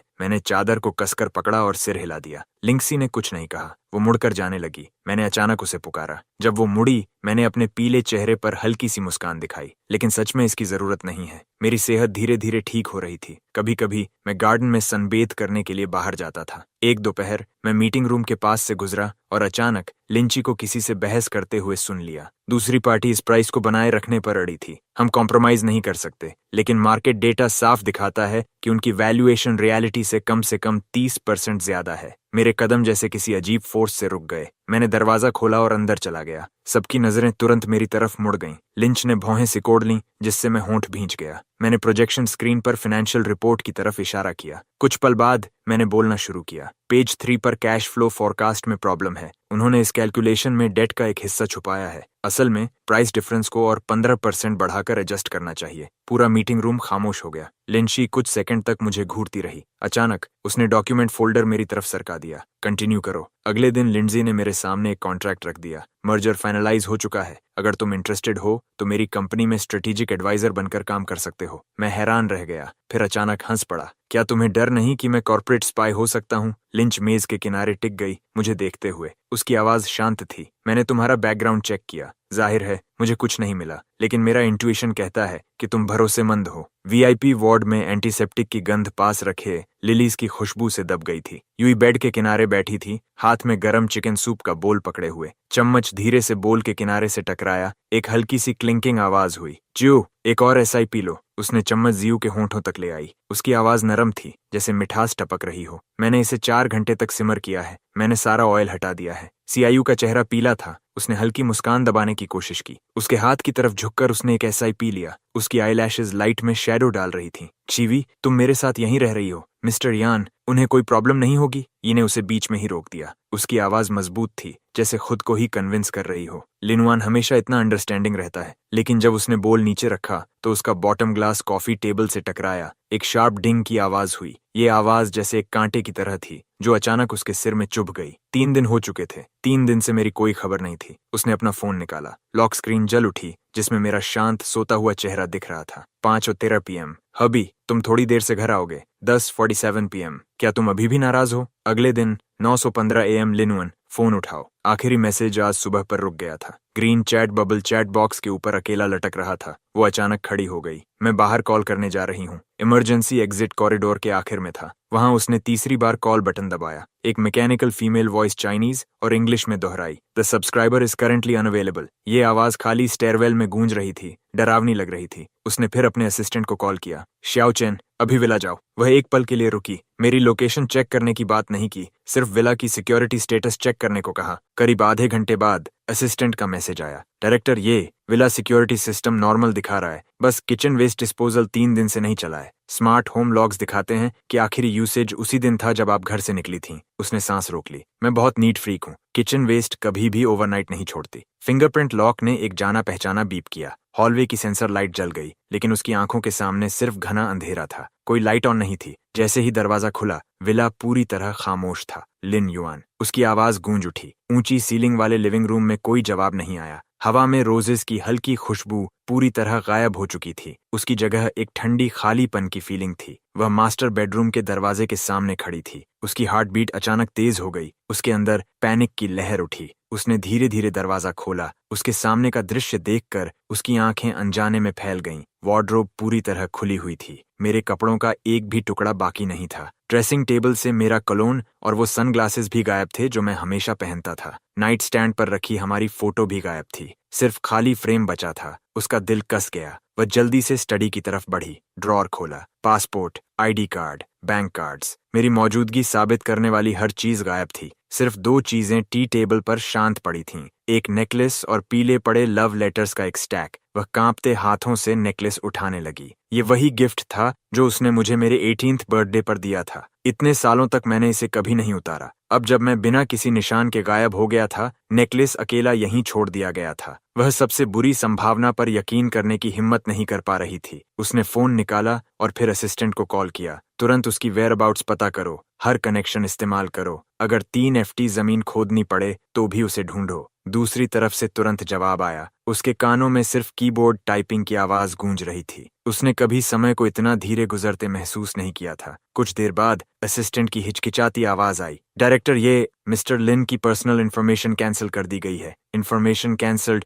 मैं अचानक अपनी आइडेंटिटी कैंसिल क्यों करूंगा? उसके न होने के दौरान आखिर क्या हुआ था? उसकी आईलैशेस कांपने लगीं। उसका हाथ अनजाने में कस गया, सफेद पड़ गया। हथेली में उठे दर्द ने उसे याद दिलाया, सही, नेकलेस, शायद इसके अंदर कोई क्लू हो। वह मुड़ी और स्टडी में दौड़ी। वीडियो रिकॉर्डिंग खोली, लेकिन फुटेज देखकर उसका दिमाग सुन्न हो गया। वीडियो में जीजू एक ऊंचे प्लेटफॉर्म के किनारे खड़ा था। उसके होंठों पर ठंडी मुस्कान थी। सैक में बंद इंसान तड़प रहा था। अचानक फिसलने के उसी पल उसने साफ उस चेहरे को देख लिया। उसकी सांस रुक गई। चेहरा पीला पड़ गया। उलझे बालों से ढका चेहरा, मुंह के कोने से खून बह रहा था। वो मैं था। मैं उसकी तरफ देख रहा था। होंठ कांप रहे थे, जैसे कुछ कहना चाहता हूं, लेकिन अगले ही सेकंड उसने खुद मुझे धक्का दे दिया। स्प्लैश! पानी में गिरने की आवाज सर्वेलेंस रूम में गूंज उठी। उसके कानों में सिर्फ एक तेज बजती हुई आवाज रह गई। उसने नेकलेस को कसकर पकड़ लिया। उसकी नकल सफेद हो गई। गले में मीठा मेटालिक टेस्ट भर गया। अचानक उसे कुछ समझ आया। उसने प्रोग्रेस बार खींचा। अचानक उसकी उंगली रुक गई। जुस के होंठों की मुस्कान इतनी साफ थी जैसे स्क्रीन के पार से उसका मजाक उड़ा रही हो। वह इस अनजान चेहरे को खाली नजरों से घूरती रही। उसकी सांसें भारी होने लगीं। तभी फोन फिर बजा। डायरेक्टर, ये हॉस्पिटल। असिस्टेंट की आवाज आई। लेकिन उसने बेरहमी से काट दिया। कार तैयार करो। उसकी आवाज इतनी बैठी हुई थी कि पहचान में नहीं आ रही थी। मैं अभी वहां जा रही हूँ। टायर्स सड़क पर चीखते हुए घिसे। चिंता मत करो, वो ट्रेस नहीं कर पाएगी। उस घटिया आदमी के मेडिकल रिकॉर्ड्स मैंने बहुत पहले नष्ट कर दिए थे। विला के सर्वेलेंस कैमरास भी साफ कर दिए गए थे। किसने कहा था उसे अपनी औकात भूलने को? यही सजा है। हर शब्द झर में डूबी सुई की तरह था, जो उसकी आखिरी झूठी उम्मीद को हजार टुकड़ों में चुभ रहा था। हॉस्पिटल रूम का दरवाजा धक्का देकर खोला गया। वह दरवाजे पर खड़ी थी। उसका चेहरा डरावना अंधेरा लिए था। जियू का फोन जमीन पर गिर गया। सीवी, उसकी आवाज हल्की कांपी। याई की आवाज गहरी और भारी थी, जैसे नरक से निकल रही हो। तुम्हें पता था वो लिन युएन था। जियू का चेहरा तुरंत सफेद पड़ गया। उसकी उंगलियां बेडशीट कसकर पकड़ लीं। मुझे नहीं पता तुम क्या कह रही हो। सैक में जो इंसान था, ये ने उसका रिस्ट इतनी ताकत से पकड़ा जैसे हड्डियां तोड़ देगी। जाया की आंखों में तुरंत आंसू भर आए। जिवी, तुम मुझे चोट पहुंचा रही हो। ये ने उसे नजरअंदाज किया। उसकी खून से भरी आंखें उसे घूर रही थीं। जवाब दो। मैं तुमसे बहुत प्यार करता हूँ। उसकी डरी हुई आवाज टूट गई। मुझे डर था कि वो तुम्हें मुझसे दूर ले जाएगा। मेरे पास कोई और रास्ता नहीं था। यूई ने घृणा से उसे देखा। उसका हाथ ऐसे छोड़ा जैसे कोई गंदी चीज छू ली हो। उसकी नजर बेड साइड टेबल पर रखे फ्रूट नाइफ पर गई। ब्लेड की ठंडी चमक में उसका टूटा हुआ चेहरा दिख रहा था, और साथ ही जीजू की डरी हुई आंखें भी साफ नजर आ रही थीं। तुम नहीं कर सकती। जू घबराकर पीछे हट गया। आईवी स्टैंड गिरकर जमीन पर टकराया। ईवी के ऑफिस जैसी ठंडी सफेद रोशनी में सब कुछ सन्नाटा बन गया। खुले हुए डॉक्यूमेंट्स उसके सामने बिखरे पड़े थे, जिनमें जाजू के मुझे और उसके बीच दरार डालने के सबूत भी शामिल थे। प्राइवेट इन्वेस्टिगेटर्स द्वारा भेजे गए डॉक्यूमेंट्स भी थे। फोटोज, रिकॉर्डिंग्स, ट्रांसफर हिस्ट्री, यहाँ तक कि उन थग्स की गवाही भी। मिस्टर जी ने हमें हायर किया था। कहा था कि ये सिर्फ एक्टिंग है। हमें अच्छा पेमेंट दिया। उसने कहा था कि हमें बस प्रिटेंड करना है उसे मारने का। असल में उसे छूने का इरादा नहीं था। उसने कहा था कि बस डायरेक्टर येई को यकीन हो जाए तो बाद में बोनस मिलेगा। यू के हाथ सफेद पड़ गए। उसकी आंखों में अंधेरा घूमने लगा। शुरू से अंत तक सब कुछ जियू ने प्लान किया था। फिर भी उसने उस इंसान को जिससे वह गहराई से प्यार करती थी, मुझे खुद अपने हाथों से अंधेरे में धकेल दिया। जब जीजू को बॉडीगार्ड्स ऑफिस में लेकर आए, उसके चेहरे पर अभी भी चापलूसी भरी मुस्कान थी। शिवी, तुमने मुझे इतनी जल्दी क्यों बुलाया? वह अपनी बात पूरी भी नहीं कर पाया था कि डॉक्यूमेंट्स का ढेर उसके चेहरे पर दे मारा गया। एक्सप्लेन। यीविस की आवाज बर्फ जैसी ठंडी थी। पेपर्स पूरे फ्लोर पर फैल गए। जियू ने नीचे देखा। फोटोज और बैंक स्टेटमेंट्स की झलक मिली। उसकी मुस्कान तुरंत गायब हो गई। मैं एक्सप्लेन कर सकता हूँ। वह घबरा गया और उन्हें उठाने बैठ गया। उंगलियां कांप रही थीं। ये जरूर किसी ने मुझे फंसाने के लिए किया है। ये लिन युएन ही होगा। वो मुझसे नफरत करता है। तो लिन युएन? याजू उसे घूर रही थी। उसकी आवाज अजीब तरह से शांत थी। उसने ड्रॉर से रिकॉर्डर निकाला और प्ले दबाया। वो घटिया आदमी डिजर्व करता है। किसने कहा था उसे अपनी औकात भूलने को? जियस की आवाज पूरे ऑफिस में गूंज उठी। उसका चेहरा तुरंत सफेद पड़ गया। जियू ने जबरदस्ती एक कठोर मुस्कान बनाई, डॉक्यूमेंट्स को किनारे फेंका और धीरे धीरे यूई के पास आया।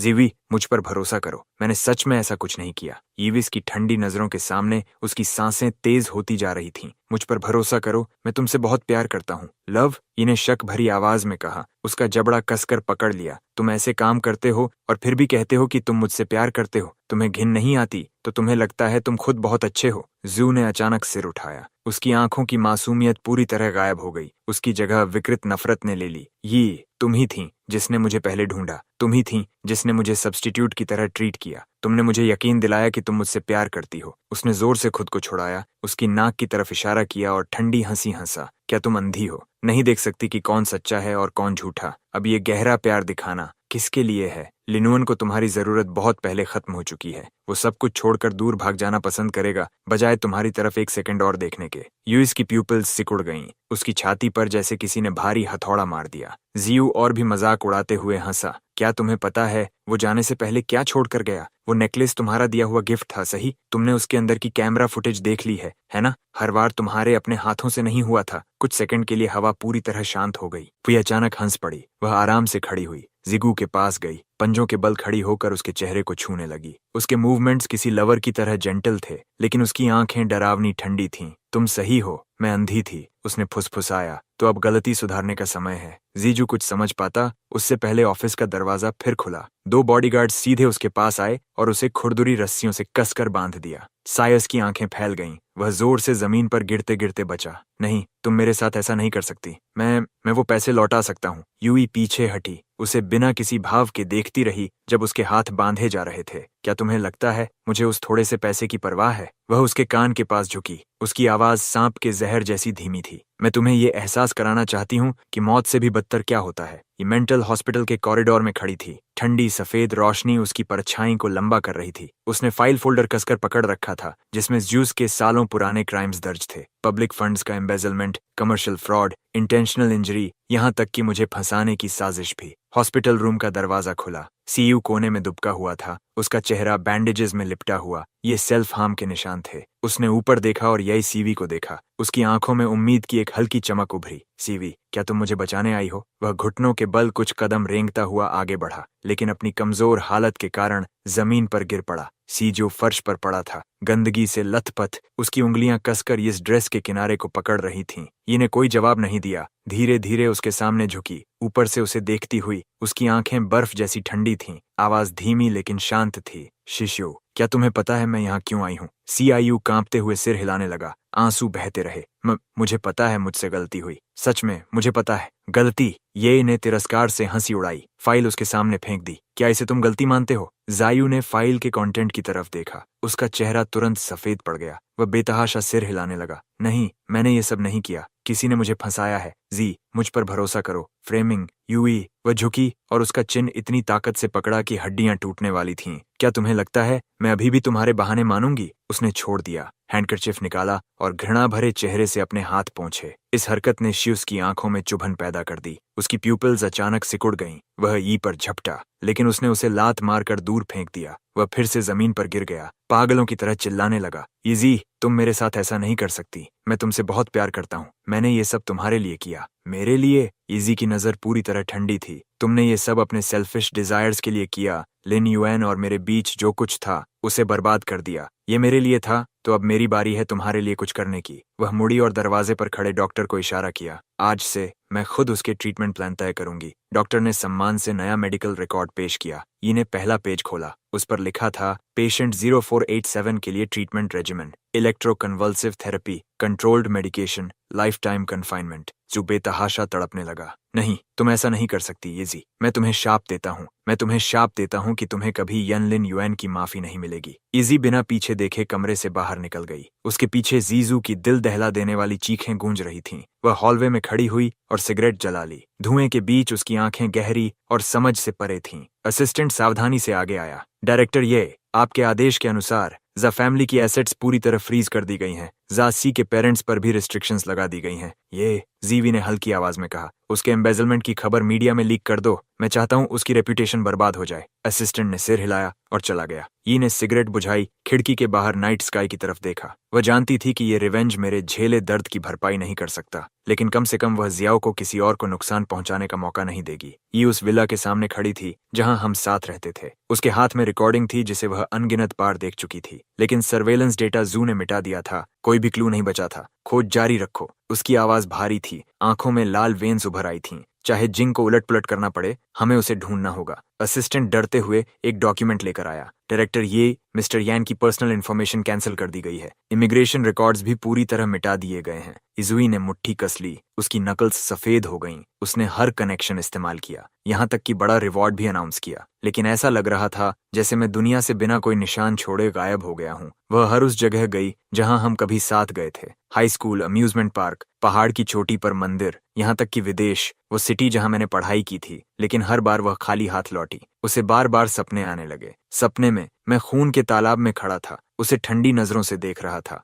तुमने खुद मुझे नरक में धकेला। जब वह झटके से उठी, ठंडा पसीना उसकी नाइट गाउन को भिगो चुका था। उसका दिल ऐसे दर्द कर रहा था जैसे किसी ने उसे जिंदा चीर दिया हो। ने सर्च और बढ़ा दी। उसने कंपनी के काम तक नजरअंदाज कर दिए। वह एक कंट्री से दूसरी कंट्री उड़ती रही, उस फेमिलियर सिलुएट को ढूंढने की उम्मीद में। 3 महीने बाद मैं एक कॉर्नर कैफे में खड़ा था, याजी को दूर से देख रहा था। वह एवेन्यू मॉन्टेन पर एक लग्जरी शॉप की विंडो में वेडिंग ड्रेस को खाली नजरों से देख रही थी। मैंने कभी कहा था, मुझे सिंपल वेडिंग पसंद है। नो लेस, नो डायमंड्स, सिर्फ सबसे प्योर व्हाइट। वह खुद पर हल्का सा मुस्कुराई। वो अतीत अब समुद्री झाग की तरह बिखर चुका था। अब उसे ये भी नहीं पता था कि मैं कहाँ हूँ। अचानक उसकी नजर के कोने से उसे एक जाना पहचाना सा फिगर दिखा। छोटे सुनहरे बाल, लंबा कद, चलने का तरीका बिल्कुल वैसा जैसा उसके सपनों में उस आदमी का था। उसका दिल कस गया। लगभग इंस्टिंक्ट से वह उसके पीछे दौड़ी। यान लेन यूएन। वह आदमी पीछे मुड़कर नहीं देखा, बस आगे चलता रहा। उसने अपनी रफ्तार तेज की, उसका रिस्ट पकड़ने के लिए हाथ बढ़ाया, लेकिन उसी पल एक काली कार उसके सामने आकर रुकी। कार का दरवाजा खुला। एक पर्पल टाइट ड्रेस पहने वुमन ने उसे गले लगा लिया। पंजों के बल खड़ी होकर उसके कान में कुछ फुसफुसाई, जिससे वह हल्का सा हंस पड़ा। उसका साइड प्रोफाइल दिखा। वह एक पूरी तरह अजनबी चेहरा था। जीवी वहीं जड़ होकर खड़ी रह गई, स्तब्ध। वह मैं नहीं था, बस एक मिलता जुलता सिलुएट था। उसने सुन्न होकर अपने हाथ नीचे गिरा दिए। उसका गला कस गया। तभी फोन बजा। असिस्टेंट की सावधान आवाज आई, प्रेसिडेंट, ये डिनर पार्टी शुरू होने वाली है। ये शिवी ने आंखें बंद कर लीं। उसने कॉल काट दिया और मुड़कर चली गई। और उसी पल जब वह मुड़ी, मैंने धीरे से अपने हाथ में पकड़ा वाइन ग्लास नीचे रखा। मेरी नजरें उदासीन थीं, उसकी पीठ पर फिसलती हुई। लिंची ने मेरी नजरों का पीछा किया। क्या वो वही है? मैंने नजर हटा ली और हल्का सा सिर हिला दिया। मैं खड़ा हुआ, लिंची का हाथ थाम लिया। चलो, पार्टी अटेंड करने का समय हो गया है। मैं फुल लेंथ मिरर के सामने खड़ा था, हल्का सा सिर झुकाकर अपने ईयरलोब पर डायमंड इयरिंग ठीक कर रहा था। मेरे होंठों पर बहुत हल्की मुस्कान थी। ये भी आज इस प्राइवेट पार्टी में आएगी। लिंडसे की आवाज पीछे से आई। उसने शैंपेन का ग्लास आगे बढ़ाया। तुम्हारा ध्यान पूरी तरह उसी पर है। क्या तुम सिर्फ उसी की वजह से आए हो? मैंने ग्लास लिया। उंगलियां रिम पर हल्के से टैप कर रही थीं। एक साफ आवाज पैदा हुई, तुम ज्यादा सोच रही हो। पार्टी में क्रिस्टल शैंडिलियर्स चमकदार रोशनी फैला रहे थे। मैं शैंपेन पकड़े यूरोपियन कंग्लोमरेट्स के रिप्रेजेंटेटिव्स के साथ कैजुअली बात कर रहा था। मेरी फ्लुएंट फ्रेंच और शार्प बिजनेस इनसाइट्स ने मुझे अटेंशन का सेंटर बना दिया। जब ये हॉल में दाखिल हुई, उसकी नजरें अनजाने में मेरी पीठ पर टिक गईं। मेरे जेस्चर्स में वही परिचित तीखापन था। उसने हल्का सा भौहें सिकोड़ी। जैसे ही वह आगे बढ़ने वाली थी, मैं मुड़ा और उसके कंधे से हल्का सा टकराकर निकल गया। उस पल उसे मे रोजेस की बहुत हल्की खुशबू आई। ये अचानक मुड़ी, लेकिन मेरा फिगर भीड़ में गायब हो चुका था। अभी जो जेंटलमैन था वो कौन था? उसने एक वेटर को रोका। उसकी आवाज तन गई थी। वेटर मुस्कुराया और बोला, वो मिस्टर लिन है, इमर्जिंग इन्वेस्टमेंट फर्म ली के फाउंडर। या इसकी प्यूपिल्स अचानक सिकुड़ गईं। लाए, ये तो साफ लिंग यूएन का अब्रीविएशन है। वह यकीन नहीं कर पा रही थी, लेकिन फिर भी उम्मीद रोक नहीं पा रही थी कि मैं वापस आ गया हूँ। ये लिंशी थी, जिसने तीसरी बार आईआईए ग्रुप में मेरी असामान्य रुचि नोटिस की। वह स्टडी डोर पर खड़ी थी, मेरी ऊंची पीठ को देख रही थी, जो डेस्क लैंप के नीचे सीधी और तन गई थी। मेरे हाथ में पेन पेपर पर तेज निशान बना रहा था। ये डेटा एनालाइज करने जैसा नहीं लग रहा था, बल्कि किसी दुश्मन को डिसेक्ट करने जैसा था। ये ग्रुप की रिपोर्ट्स फिर देख रहे हो? लिंशी ने हॉट मिल्क का ग्लास पकड़े अंदर कदम रखा। जानबूझकर अपने कदमों की आवाज साफ की। मेरी उंगली हल्का सा कांपी। मैंने जल्दी से डॉक्यूमेंट बंद कर दिया। बस रूटीन एनालिसिस। मैंने मिल्क लिया। मेरे होंठों पर एक परफेक्ट मुस्कान थी। फ्यूचर कंपटीटर को पहले से स्टडी कर रहा हूँ। लिन ने मेरा झूठ एक्सपोज नहीं किया। हालांकि पिछले 3 महीनों में ये ग्रुप को स्टडी करने की मेरी फ्रीक्वेंसी किसी भी दूसरी कंपनी से कहीं ज्यादा थी। कभी कभी तो पूरी रात जागकर सुबह तक। लेकिन जब भी वह पूछना चाहती, मैं तुरंत टॉपिक बदल देता, खासकर उस पेरिस वाली मुलाकात के बाद। बहुत देर हो चुकी है। आखिरकार उसने ग्लास टेबल पर रख दिया। कल सुबह जल्दी मीटिंग है। मैंने सिर हिलाया, लेकिन मेरी नजरें फिर से उन डॉक्यूमेंट्स पर टिक गईं। जब लिंशी ने स्टडी डोर बंद किया, उसने फिर पेन के कागज पर चलने की आवाज सुनी, जैसे किसी जुनून का रूप हो। 3:17 AM एक तेज चीख ने विला की खामोशी को चीर दिया। लिंशी तुरंत बेड से उठ बैठी। उसके डॉक्टर इंस्टिंक्ट्स ने उसे तुरंत सतर्क कर दिया। मेरे बेडरूम से आवाज आई। उसके पास चप्पल पहनने का भी समय नहीं था और वह दौड़ती हुई आई। दरवाजा धक्का देकर खोल दिया। सामने का दृश्य देखकर उसका दिल दर्द से सिकुड़ गया। मैं हेडबोर्ड और दीवार के बीच कोने में सिमटा हुआ था, हाथ अपने ही गले को कसकर पकड़े हुए, चेहरा कागज जैसा सफेद। मेरे पजामे ठंडे पसीने से भीगे हुए थे, मेरी पतली पीठ से चिपके हुए। मेरा पूरा शरीर हवा में पत्ते की तरह कांप रहा था। लिंशी को सबसे ज्यादा डर मेरी आंखों से लगा। पुतलियां फैली हुई, नजर बिखरी हुई, जैसे किसी ऐसे डरावने दृश्य को देख रही हों जो यहाँ मौजूद ही नहीं था। लिंशी मेरे सामने एक घुटने पर बैठ गई, बिना सोचे समझे छूने की हिम्मत नहीं कर रही थी। लिंगुएन, मेरी तरफ देखो, क्या तुम मुझे सुन सकते हो? कोई जवाब नहीं। मेरी सांसें तेजी से बढ़ने लगीं, मेरे होंठ भी बैंगनी पड़ने लगे। Acute PTSD attack. लिंशी ने जल्दी से डायग्नोसिस किया। उसने धीरे से मेरी कलाई पकड़ी, ठंडा चिपचिपा पसीना महसूस करते हुए। मेरे साथ सांस लो। उसने मेरा हाथ अपने सीने पर दबाया। इस रिदम को धीरे धीरे महसूस करो। लिंशी ने जानबूझकर अपनी सांसें धीमी कर दी। उसका सीना लय में ऊपर नीचे हो रहा था। उसकी हथेली के नीचे मेरी कलाई पर उभरे हुए खुरदरे निशानों की एक रिंग थी। 1 मिनट, 2 मिनट, आखिरकार मेरी सांसें उसकी सांसों के साथ तालमेल बैठाने लगीं। मेरी पुतलियां धीरे धीरे फोकस में लौट आईं। सामने वाले व्यक्ति को साफ देखते ही मैंने अपना हाथ ऐसे खींच लिया जैसे जल गया हो। मैं ठीक हूँ, मैंने भारी आवाज में कहा। एक कंडीशन्ड रिफ्लेक्स की तरह मैंने अपने पजामे की आस्तीन नीचे खींच ली, कलाई ढकते हुए। सॉरी, मुझे बस एक नाइटमेयर आया था। लिंडसे ने इस भद्दे झूठ को उजागर नहीं किया। वह उठी और एक गिलास गुनगुना पानी डालने चली गई। साथ ही पास के डिफ्यूजर में काल्मिंग एसेंशियल ऑयल की कुछ बूंदें डाल दीं। थोड़ा पानी पियो, उसने मुझे देते हुए कहा, जानबूझकर सुरक्षित दूरी बनाए रखते हुए। मैं तुम्हारे लिए एक सूखा तौलिया लाती हूँ। जब वह बाथरूम से लौटी, मैं खिड़की के पास वाले सिंगल सोफा पर जा चुका था, दोनों हाथों से गिलास पकड़े हुए। मेरी नजर बाहर की रात पर टिकी हुई थी। चांदनी मेरे चेहरे की प्रोफाइल को उकेर रही थी। झुकी हुई पलकों की छाया मेरी आंखों के नीचे पड़ रही थी। मैं आर्मचेयर पर बैठ गया। लिंशी ने मेरे कंधों पर तौलिया डाल दिया, फिर सामने बैठ गई। क्या तुम उस नाइटमेयर के बारे में बात करना चाहोगे? उसने ऐसे पूछा जैसे कल के मौसम की बात कर रही हो। मेरी उंगलियां गिलास के किनारे से खेलती रहीं। काफी देर तक खामोशी रही। मैंने मुंह खोला। क्या तुम्हें पता है डूबने का एहसास कैसा होता है? लिंशी थोड़ी रुकी। पहले पानी नाक के अंदर भर जाता है, आग की तरह जलता हुआ। मेरी आवाज हल्की थी, जैसे किसी और की कहानी बता रहा हूँ। फिर फेफड़े ऐंठने लगते हैं, सांस लेना चाहते हैं, लेकिन अंदर सिर्फ पानी जाता है। मैंने ऊपर देखा। सबसे डरावनी बात यह है कि तुम साफ महसूस करते हो कि जिंदगी फिसल रही है, फिर भी बेबस, कुछ नहीं कर सकते। लिन, उसने नोटिस किया कि मेरी बाईं अनामिका उंगली अस्वाभाविक रूप से मुड़ी हुई थी। वह हड्डी टूटने के बाद की विकृति थी। मैं उठा और डेस्क की तरफ गया। दराज से एक क्राफ्ट पेपर बैग निकाला। तुम्हें ये देखना चाहिए। लिंशी ने उसे लिया, उसका वजन महसूस करते हुए। बाहर निकले फोटो, मेडिकल रिकॉर्ड्स और मैरिज रजिस्ट्रेशन की एक कॉपी। तो ये तुम्हारा असली है। लिंडसे की आवाज अटक गई। उसके सामने जो था उसने उसे चौंका दिया। मैं खून के तालाब में पड़ा था। मेरे माथे का घाव भयानक था, नीचे के कालीन को लाल रंग में रंगता हुआ। मेडिकल रिकॉर्ड में लिखा था 3 broken ribs, right index finger, comminuted fracture, pleural effusion. ये यीवाई की मास्टरपीस है।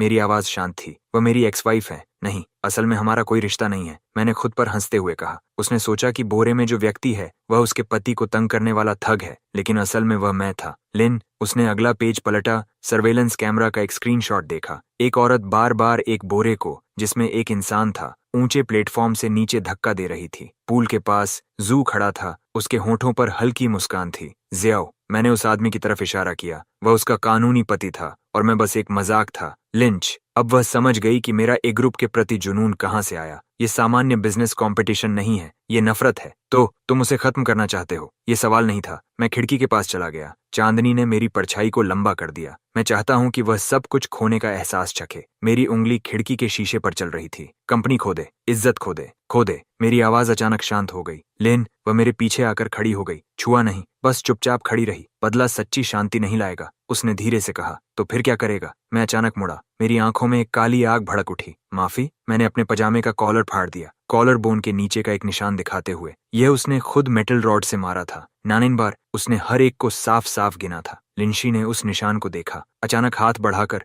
मुझे अपनी बाहों में खींच लिया। मैं एक पल के लिए सख्त हो गया, फिर जैसे सारी ताकत खत्म हो गई हो, मैं उसके सीने से टिककर ढह गया। मैं तुम्हें रोकने का इरादा नहीं रखती। लिन की ठोड़ी मेरे सिर के ऊपर टिकी थी। मैं बस यह नहीं देखना चाहती कि तुम नफरत में डूब जाओ। उसने धीरे से मेरी विकृत उंगलियों को थामा। ये घाव, ये तुम्हारी जिंदगी को परिभाषित नहीं करने चाहिए। मैंने कोई जवाब नहीं दिया। लिंडसे को महसूस हुआ कि उसकी छाती पर मेरी शर्ट धीरे धीरे भीग रही थी। खिड़की के बाहर पूरब का आसमान उजाला होने लगा। लिंडसे ने अपनी बाहों में शांत हो चुके व्यक्ति को देखा और एक फैसला लिया। मुझे अपनी योजना दिखाओ, उसने कहा। हर एक डिटेल। मैंने सिर उठाया। मेरी लाल किनारों वाली आंखों में एक दबाव चमका। अगर इससे तुम सच में सब छोड़कर नई शुरुआत कर सको, लिंशी ने मेरे चेहरे से आंसुओं के निशान पोंछे, तो मैं तुम्हारी मदद करूंगी। सूरज की पहली किरण पर्दों को चीरती हुई अंदर आई। मैं ए ग्रुप के शेयर होल्डिंग स्ट्रक्चर चार्ट की ओर इशारा कर रहा था। लिंशी को एक्विजिशन स्ट्रेटेजी समझा रहा था। मेरी आवाज भारी थी, लेकिन मेरी आंखों में फिर से सांप ही लौट आई थी। धूप बिखरे हुए दस्तावेजों पर पड़ रही थी, भीगे और फटे हुए मैरिज सर्टिफिकेट को रोशन करती हुई। मैंने उसे एक पल देखा,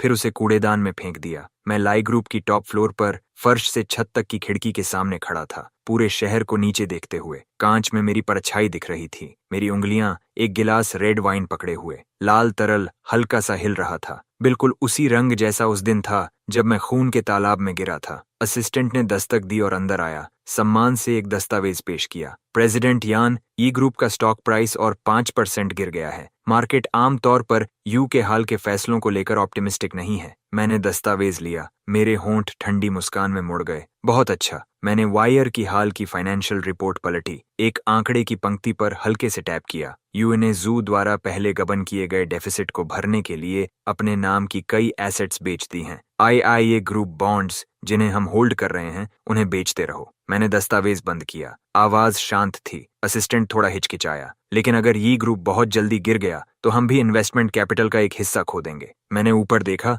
मेरी आंखों में एक तेज चमक उभरी। इससे कोई फर्क नहीं पड़ता। मुझे परवाह नहीं। मुझे सिर्फ इस बात की परवाह है कि यूई कैसे धीरे धीरे सब कुछ खोती है। वो चीजें जिन्हें वह कभी सबसे ज्यादा महत्व देती थी, जैसे मैंने कभी सब कुछ खो दिया था। यूरोप में यूई अपने ऑफिस में कंप्यूटर स्क्रीन को घूर रही थी। स्टॉक प्राइस की लाइन बिना रुके गिर रही थी। शेयर होल्डर्स के फोन लगातार बज रहे थे। वह बेहद चिढ़ गई। सीधे उन्हें म्यूट कर दिया। पता लगाओ कि इसके पीछे कौन है जो इसे मैनिपुलेट कर रहा है, उसने ठंडे स्वर में असिस्टेंट को आदेश दिया। असिस्टेंट के माथे पर ठंडा पसीना आ गया। स्विट्जरलैंड की एक नई इन्वेस्टमेंट कंपनी से आने वाले कैपिटल फ्लो को चेक किया गया। बैकग्राउंड बहुत गहरा है। असली कंट्रोलर को फिलहाल ट्रेस नहीं किया जा सका। यूए ने भौहें सिकोड़ लीं। अचानक कुछ याद करते हुए, कंपनी का नाम ली। उसने इस नाम को बार बार बुदबुदाया, जैसे कुछ समझ गई हो। उसकी पुतलियां हल्का कांपने लगीं। यान लिंग युआन। उसकी पुतलियां अचानक सिकुड़ गईं। उंगलियां अनजाने में फाउंटेन पेन को कसकर पकड़ने लगीं। स्याही दस्तावेज पर फैल गई। क्या वो है? क्या वो वापस आ गया है? मैं प्राइवेट रूम में बैठा था। सामने ई ग्रुप का एक व्यक्ति था, फॉर्मर सीएफओ जिंजी। जीलिंगी अपने हाथ रगड़ रहा था। आंखें इधर उधर घूम रही थीं। प्रेसिडेंट यान, जो शर्तें आपने मुझसे वादा की थीं। मैंने हल्की हंसी छोड़ी, एक चेक उसकी तरफ बढ़ाते हुए। ये एडवांस है, काम पूरा होने पर बाकी मिलेगा। जीलिंगी लालच से चेक पर लिखी रकम को देख रहा था। बार बार सिर हिला रहा था। निश्चिंत रहें, ये हाल ही में स्टॉक प्राइस को स्थिर करने के लिए कोर पेटेंट्स को गिरवी रखने की तैयारी कर रहा है। बस मुझे थोड़ा छेड़छाड़ करनी होगी। नहीं, मैंने उसे रोका। आवाज नरम थी, लेकिन उसमें कोई शक नहीं था। मैं चाहता हूं कि तुम उसकी मदद करो। जीलिंगी चौंक गया। क्या उसकी मदद करूं स्टॉक प्राइस स्थिर करने में? उसे ये सोचने दो कि संकट खत्म हो गया है। मैंने रेड वाइन का एक घूंट लिया। मेरी आंखों में ठंडक गहराने लगी। फिर ठीक जब वह सबसे ज्यादा रिलैक्स होगी, उसे एक घातक वार दो। अगले दिन ई ने स्टॉक प्राइस को अचानक रिकवर होते देखा। उसकी भौहें कसकर सिकुड़ गईं। पता चला कि उसके डायरेक्टर जी ने कुछ ऑर्गेनाइजेशन से कांटेक्ट करके कैपिटल इंजेक्ट करवाया है। असिस्टेंट रिपोर्ट देने आया। जी लिंगी। ये कुछ पल चुप रही, फिर ठंडे स्वर में हंस पड़ी। वह ये कनेक्शंस कहाँ से लाया? असिस्टेंट ने सिर हिलाया। पता नहीं,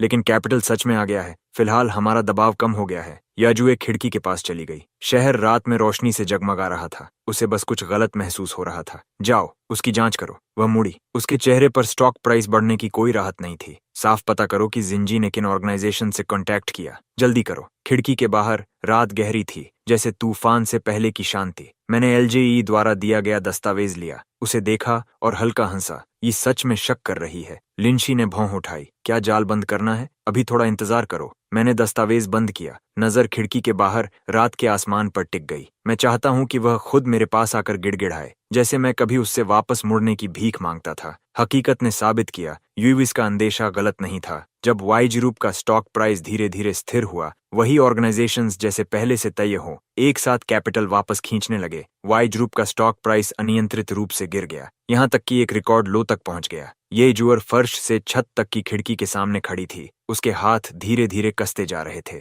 असिस्टेंट पीछे खड़ा था, जोर से सांस लेने की भी हिम्मत नहीं कर रहा था। जी लिंगी का क्या हुआ? उससे अब कांटेक्ट नहीं हो पा रहा। यह शब्द जैसे ही निकले, ऑफिस में मौत जैसी खामोशी छा गई। असिस्टेंट के माथे का पसीना पोंछने पर भी नहीं रुक रहा था। उसने जो पता लगाया था, उसे याद करते हुए बस यही लगा कि एक बार बोल दिया तो उसका करियर भी खत्म हो सकता है। उन ऑर्गेनाइजेशंस के ओनर्स का पता चला। आखिरकार वह पल आ ही गया। असिस्टेंट ने आंखें बंद की, हाथ में पकड़ा दस्तावेज डेस्क पर रख दिया। प्रेसिडेंट, यही जांच में पता चला है कि जो कैपिटल इंजेक्शन ऑर्गेनाइजेशंस हैं, वे अलग अलग कंपनियों के तहत हैं, लेकिन वे सभी कंपनियां लाई के नाम पर हैं। यीवी ने यह सुनते ही एक अजीब सी राहत महसूस की, जैसे उसे पहले से अंदाजा था। उसकी इंट्यूशन ने उसे बताया, लाई ही यनलिंग युएन है। यानलिंग युआन वापस आ चुका है उससे बदला लेने के लिए। जब ऐसा है, यूई लाई कंपनी की बिल्डिंग के नीचे खड़ी थी। उसका सूट थोड़ा सिकुड़ा हुआ, आंखें खून से भरी हुई। वह यहाँ 3 दिनों से इंतजार कर रही थी। रिसेप्शनिस्ट ने शालीन लेकिन ठंडे तरीके से उसकी हर अपॉइंटमेंट को ठुकरा दिया। सिक्योरिटी हर बार उसे रोक देती जब वह अंदर घुसने की कोशिश करती, लेकिन अब वह और सहन नहीं कर सकती थी। रास्ते से हटो, उसकी आवाज धीमी और डरावनी थी। गार्ड को प्रतिक्रिया करने का भी समय नहीं मिला। यूई ने उसे जोर से धक्का दिया, सीधे एलिवेटर की तरफ बढ़ गई। आज उसे यानलिंग युएन से मिलना ही था। टॉप फ्लोर ऑफिस का दरवाजा जोर से खुला। मैं फर्श से छत तक की खिड़की के सामने बैठा था, पीठ उसकी तरफ, हाथ में पेन से दस्तावेज पर एक तेज लाइन खींच रहा था। प्रेसिडेंट ये। मैंने सिर नहीं घुमाया। आवाज शांत थी। किसी और की कंपनी में घुसना, मैं पुलिस बुला सकता हूँ। यी की सांस अटक गई। यह आवाज उसने अनगिनत बार सपनों में सुनी थी, अब इतनी पास, फिर भी एक अजनबी की तरह ठंडी। लिंग युआन। वह भारी आवाज में आगे बढ़ी। मैं आखिरकार मुड़ा। पीछे से आती धूप ने मेरी लंबी आकृति को उभारा। मैं और भी ज्यादा हैंडसम हो गया था। बस वह शख्स जो कभी उसे पकड़कर प्यार का इजहार करता था, अब गायब हो चुका था। मैं हूँ, मैंने सुधारा, डेस्क पर रखे नेम प्लेट पर उंगली हल्के से टैप करते हुए। या तुम मुझे प्रेसिडेंट यान कह सकती हो। ई का सीना तेजी से उठ गिर रहा था। मैंने जायू का मामला पूरी तरह जांच लिया है। वह जल्दी से मेरे पास आई, हाथ मेरे डेस्क पर टिकाए। वह खुद ही सब कर रहा था। वो सारे सीन मुझे धोखा दे रहे थे। मुझे सच में लगा था कि उस साल का ठग तुम्हारे द्वारा उसे नुकसान पहुंचाने के लिए भेजा गया था। मैं चुपचाप उसे देखता रहा। मेरी आंखों में कोई लहर नहीं थी। यूई की आवाज धीमी होती गई। अगर मुझे पता होता कि वह तुम थे तो मैं अचानक हंस पड़ा। कैसे तुमने मुझे अपने हाथों से उस ऊंचे प्लेटफॉर्म से धक्का दिया? कैसे तुमने मेटल रॉड से मेरी पसलियां तोड़ी? या कैसे तुमने मेरी उंगलियों को कुचल दिया? मैंने रिमोट उठाया, एक बार दबाया। ऑफिस में स्क्रीन धीरे धीरे नीचे उतरने लगी। इमेज में बोरा नीचे फिसला। मेरा खून से सना पीला चेहरा दिखाई दिया। यूई ठंडी नजरों से उसे देखती खड़ी रही। चू उसके पीछे खड़ा था, होठों पर एक घमंडी मुस्कान टंगी हुई। जब मेटल रॉड नीचे गिरी, मेरा सिकुड़ता हुआ शरीर और दर्द भरी कमजोर चीखें साफ सुनाई दे रही थीं। याई का चेहरा एक पल में पीला पड़ गया। और सुनना है? मैंने ठोड़ी टिकाते हुए हल्के लहजे में कहा। मेरे पास और भी बहुत है, जैसे वो हिस्सा जब तुमने शू को गले लगाया था और उसे हस्बैंड कहा था। ये कुछ बोल ही नहीं पाई। अगले ही पल उसके घुटने जोर से जमीन से टकराए। I am sorry. उसकी आवाज कांप रही थी। उंगलियां मेरी डेस्क के किनारे को कसकर पकड़ रही थीं। मैंने नीचे झुककर उसे देखा। अचानक सब कुछ बेहद हास्यास्पद लगा। कभी ऊंचाई पर बैठी यूई अब मेरे सामने ऐसे घुटनों पर थी जैसे अपना मालिक खो चुका कोई कुत्ता। यही ने आंखें कसकर बंद कर लीं। लंबी खामोशी के बाद उसने सिर उठाया। लिनुएन, क्या चाहती हो तुम कि मैं तुम्हें माफ कर दूं? मैंने ड्रॉर से एक डॉक्यूमेंट निकाला और उसके सामने सरका दिया। ये group share acquisition agreement, sign करो। मैंने धीमे स्वर में कहा। तुम्हारे हाथ में जितने भी शेयर्स हैं, मैं उन्हें मार्केट प्राइस पर खरीद लूंगी। वह जड़ हो गई। तुम्हें अपना ग्रुप चाहिए? नहीं। मैं खड़ी हुई। लेदर शूज की आवाज मार्बल फ्लोर पर गूंज उठी। मैं झुककर उंगलियों से कॉन्ट्रैक्ट पर हल्के से टैप करने लगी। मुझे चाहिए कि तुम खुद अपनी आय ग्रुप मुझे सौंपो और फिर बेबस होकर देखो कि मैं उसे टुकड़ों में बर्बाद करती हूँ। यूई की कांपती उंगलियां कॉन्ट्रैक्ट को छू रही थीं। वह जानती थी इसका मतलब क्या है। अगर वह सौंप देती है तो सालों की लेगेसी किसी और की हो जाएगी। अगर नहीं देती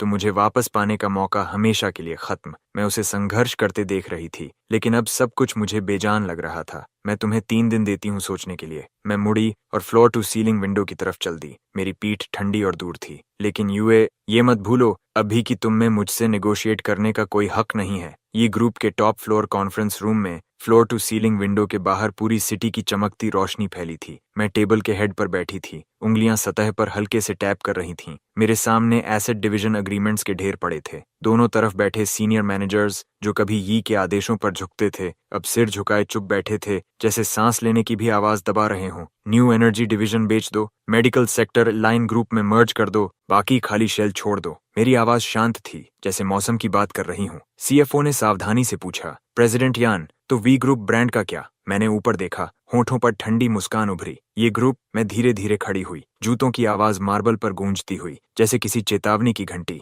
आज से ये नाम खत्म। मैंने आखिरी डॉक्यूमेंट यूए की तरफ बढ़ा दिया, जो पूरे समय चुप थी। डॉक्यूमेंट उसके सामने सरक गया। कवर पर साफ लिखा था, नोटिस ऑफ पोजीशन एडजस्टमेंट। वह जनरल मैनेजर तो बनी रही, लेकिन सारे डिसीजन मेकिंग पावर्स छीन लिए गए और अब उसे हर दिन मुझे रिपोर्ट देनी थी। यूई ने उसे घूरा। उंगलियां हल्के से कांप रही थीं, लेकिन उसने उसे उठाया नहीं। मैंने उसे देखा और हंस पड़ी। क्या हुआ प्रेसिडेंट, ये संतुष्ट नहीं हो? पूरा कॉन्फ्रेंस रूम सन्नाटे में डूबा था। यूई ने धीरे से सिर उठाया। उसकी काली आंखें, जो कभी बाज की तरह तेज थीं, अब फीकी और बेजान थीं, जैसे सारी जिंदगी निकल चुकी हो। कुछ सेकंड की खामोशी के बाद उसने फाउंटेन पेन उठाया और साइन कर दिया। प्रेसिडेंट, ये आपकी डेली रिपोर्ट। सेक्रेटरी ने फाइल उसके सामने रखी। आवाज में सम्मान था, लेकिन आंखों में दया साफ दिख रही थी। यूई ने फाइल खोली, ई ग्रुप मेंटेनेंस प्रोग्रेस रिपोर्ट। उसमें डिटेल में लिखा था कि कंपनी का साइन दिन में कितनी बार साफ हुआ, ऑफिस प्लांट्स को कब पानी दिया गया, रिसेप्शन पर कितने विजिटर्स आए। उसने आंखें बंद की, फिर अपना नाम साइन कर दिया। ये मेरी शर्त थी, उसे हर दिन ये साइन करना था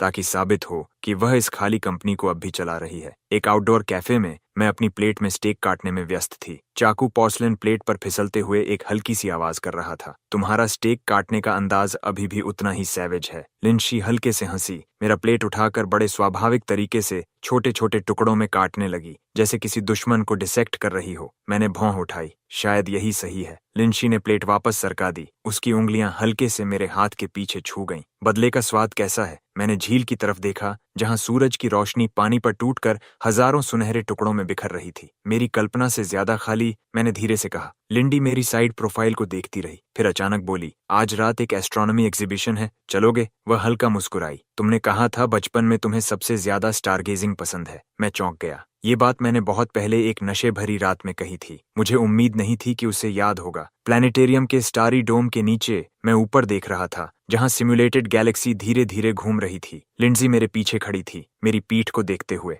वो अक्विला कॉन्स्टलेशन में ऑल्टेयर है, उसने झुककर मेरे कान में धीरे से समझाया। चाइनीज लेजेंड में वो और वेगा साल में सिर्फ एक बार मिल सकते हैं। मैं हल्का हंसा। क्या ये ट्रेजेडी नहीं है? लेकिन कम से कम वो हर साल मिल तो पाते हैं। लिंजी की आवाज बेहद नरम थी, है ना? मैंने सिर घुमाकर उसे देखा, अचानक महसूस किया कि नीली रोशनी में उसकी आईलैशेस असामान्य रूप से लंबी लग रही थीं, जैसे उन पर स्टारडस्ट जमी हो। हमारे बीच की दूरी अनजाने में कम हो रही थी, हम करीब आ रहे थे। तभी पीछे से घोड़े की चीख जैसी आवाज गूंजी। मैं मुड़ा और देखा, यूए सीढ़ियों के नीचे खड़ी थी। उसका चेहरा पीला था, आंखों में लाल नसें साफ दिख रही थीं। वह हमारे आपस में जुड़े हाथों को घूर रही थी, उसकी छाती तेजी से उठ गिर रही थी। वो कौन है? प्लैनेटेरियम के कॉरिडोर की लाइट्स ठंडी और सफेद थीं। मैं दीवार से टिक गया, लापरवाही से अपनी कफ ठीक करते हुए बोला, क्या मुझे तुम्हें याद दिलाना पड़ेगा प्रेसिडेंट यी? तुम्हारा ये व्यवहार स्टॉकिंग और हैरेसमेंट में आता है। यूए की मुट्ठियां चरमराने लगीं। मैं पूछ रही हूँ, वो कौन है? लिंशी, मैं मुस्कुराया। मेरी पार्टनर, फ्यूचर गर्लफ्रेंड या वाइफ,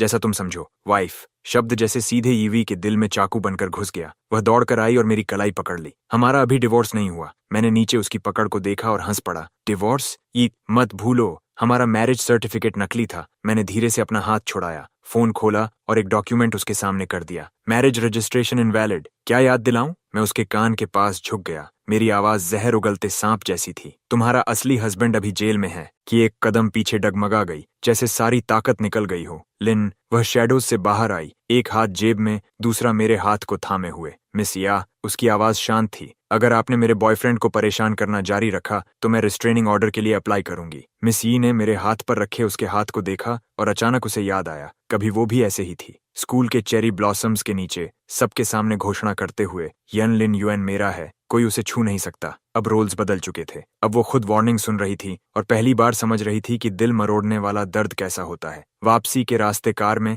मैं खिड़की के बाहर तेजी से पीछे छूटते शहर को देख रहा था और अचानक बोल पड़ा, क्या मैं अभी बहुत क्रूल था? लिंची एक हाथ से स्टीयरिंग व्हील पकड़े थी, दूसरे से मेरे हाथ को ढक लिया। उसने तुम्हारे साथ जो किया उसके मुकाबले ये तो इंटरेस्ट भी नहीं है। मैंने हमारे जुड़े हाथों को देखा और अचानक महसूस किया, पता नहीं कब से, लेकिन अब सिर्फ रिवेंज ही मुझे जिंदा नहीं रख रहा था। सनरूफ धीरे धीरे खुला, ऊपर तारों भरा आसमान दिखने लगा। लिंसे की आवाज रात की हवा में घुल कर आई, देखो वेगा। मैंने ऊपर देखा और पहली बार महसूस किया कि तारों भरा आसमान अकेलापन नहीं देता। हमसे थोड़ी दूर पीछे अंधेरे में खड़ी यूए हमें देख रही थी। लिन युएन, तुम मुझसे नाराज हो ना? उसकी आंखें अंधेरी थीं, जैसे उसने कोई फैसला कर लिया हो। अचानक बारिश शुरू हो गई। आई ग्रुप बिल्डिंग के सामने की कंक्रीट जमीन बारिश से चमकने लगी। यूए बारिश में घुटनों के बल बैठी थी। उसका सूट पूरी तरह भीग चुका था, लंबे बाल उसके माथे से चिपके थे, उसके घुटने पानी में डूबे थे, लेकिन वह जिद्दी नजरों से टॉप फ्लोर की रोशनी वाली खिड़की को घूर रही थी। मैं जानता था, वह जानती थी कि मैं वहीं हूँ। लिनुएन,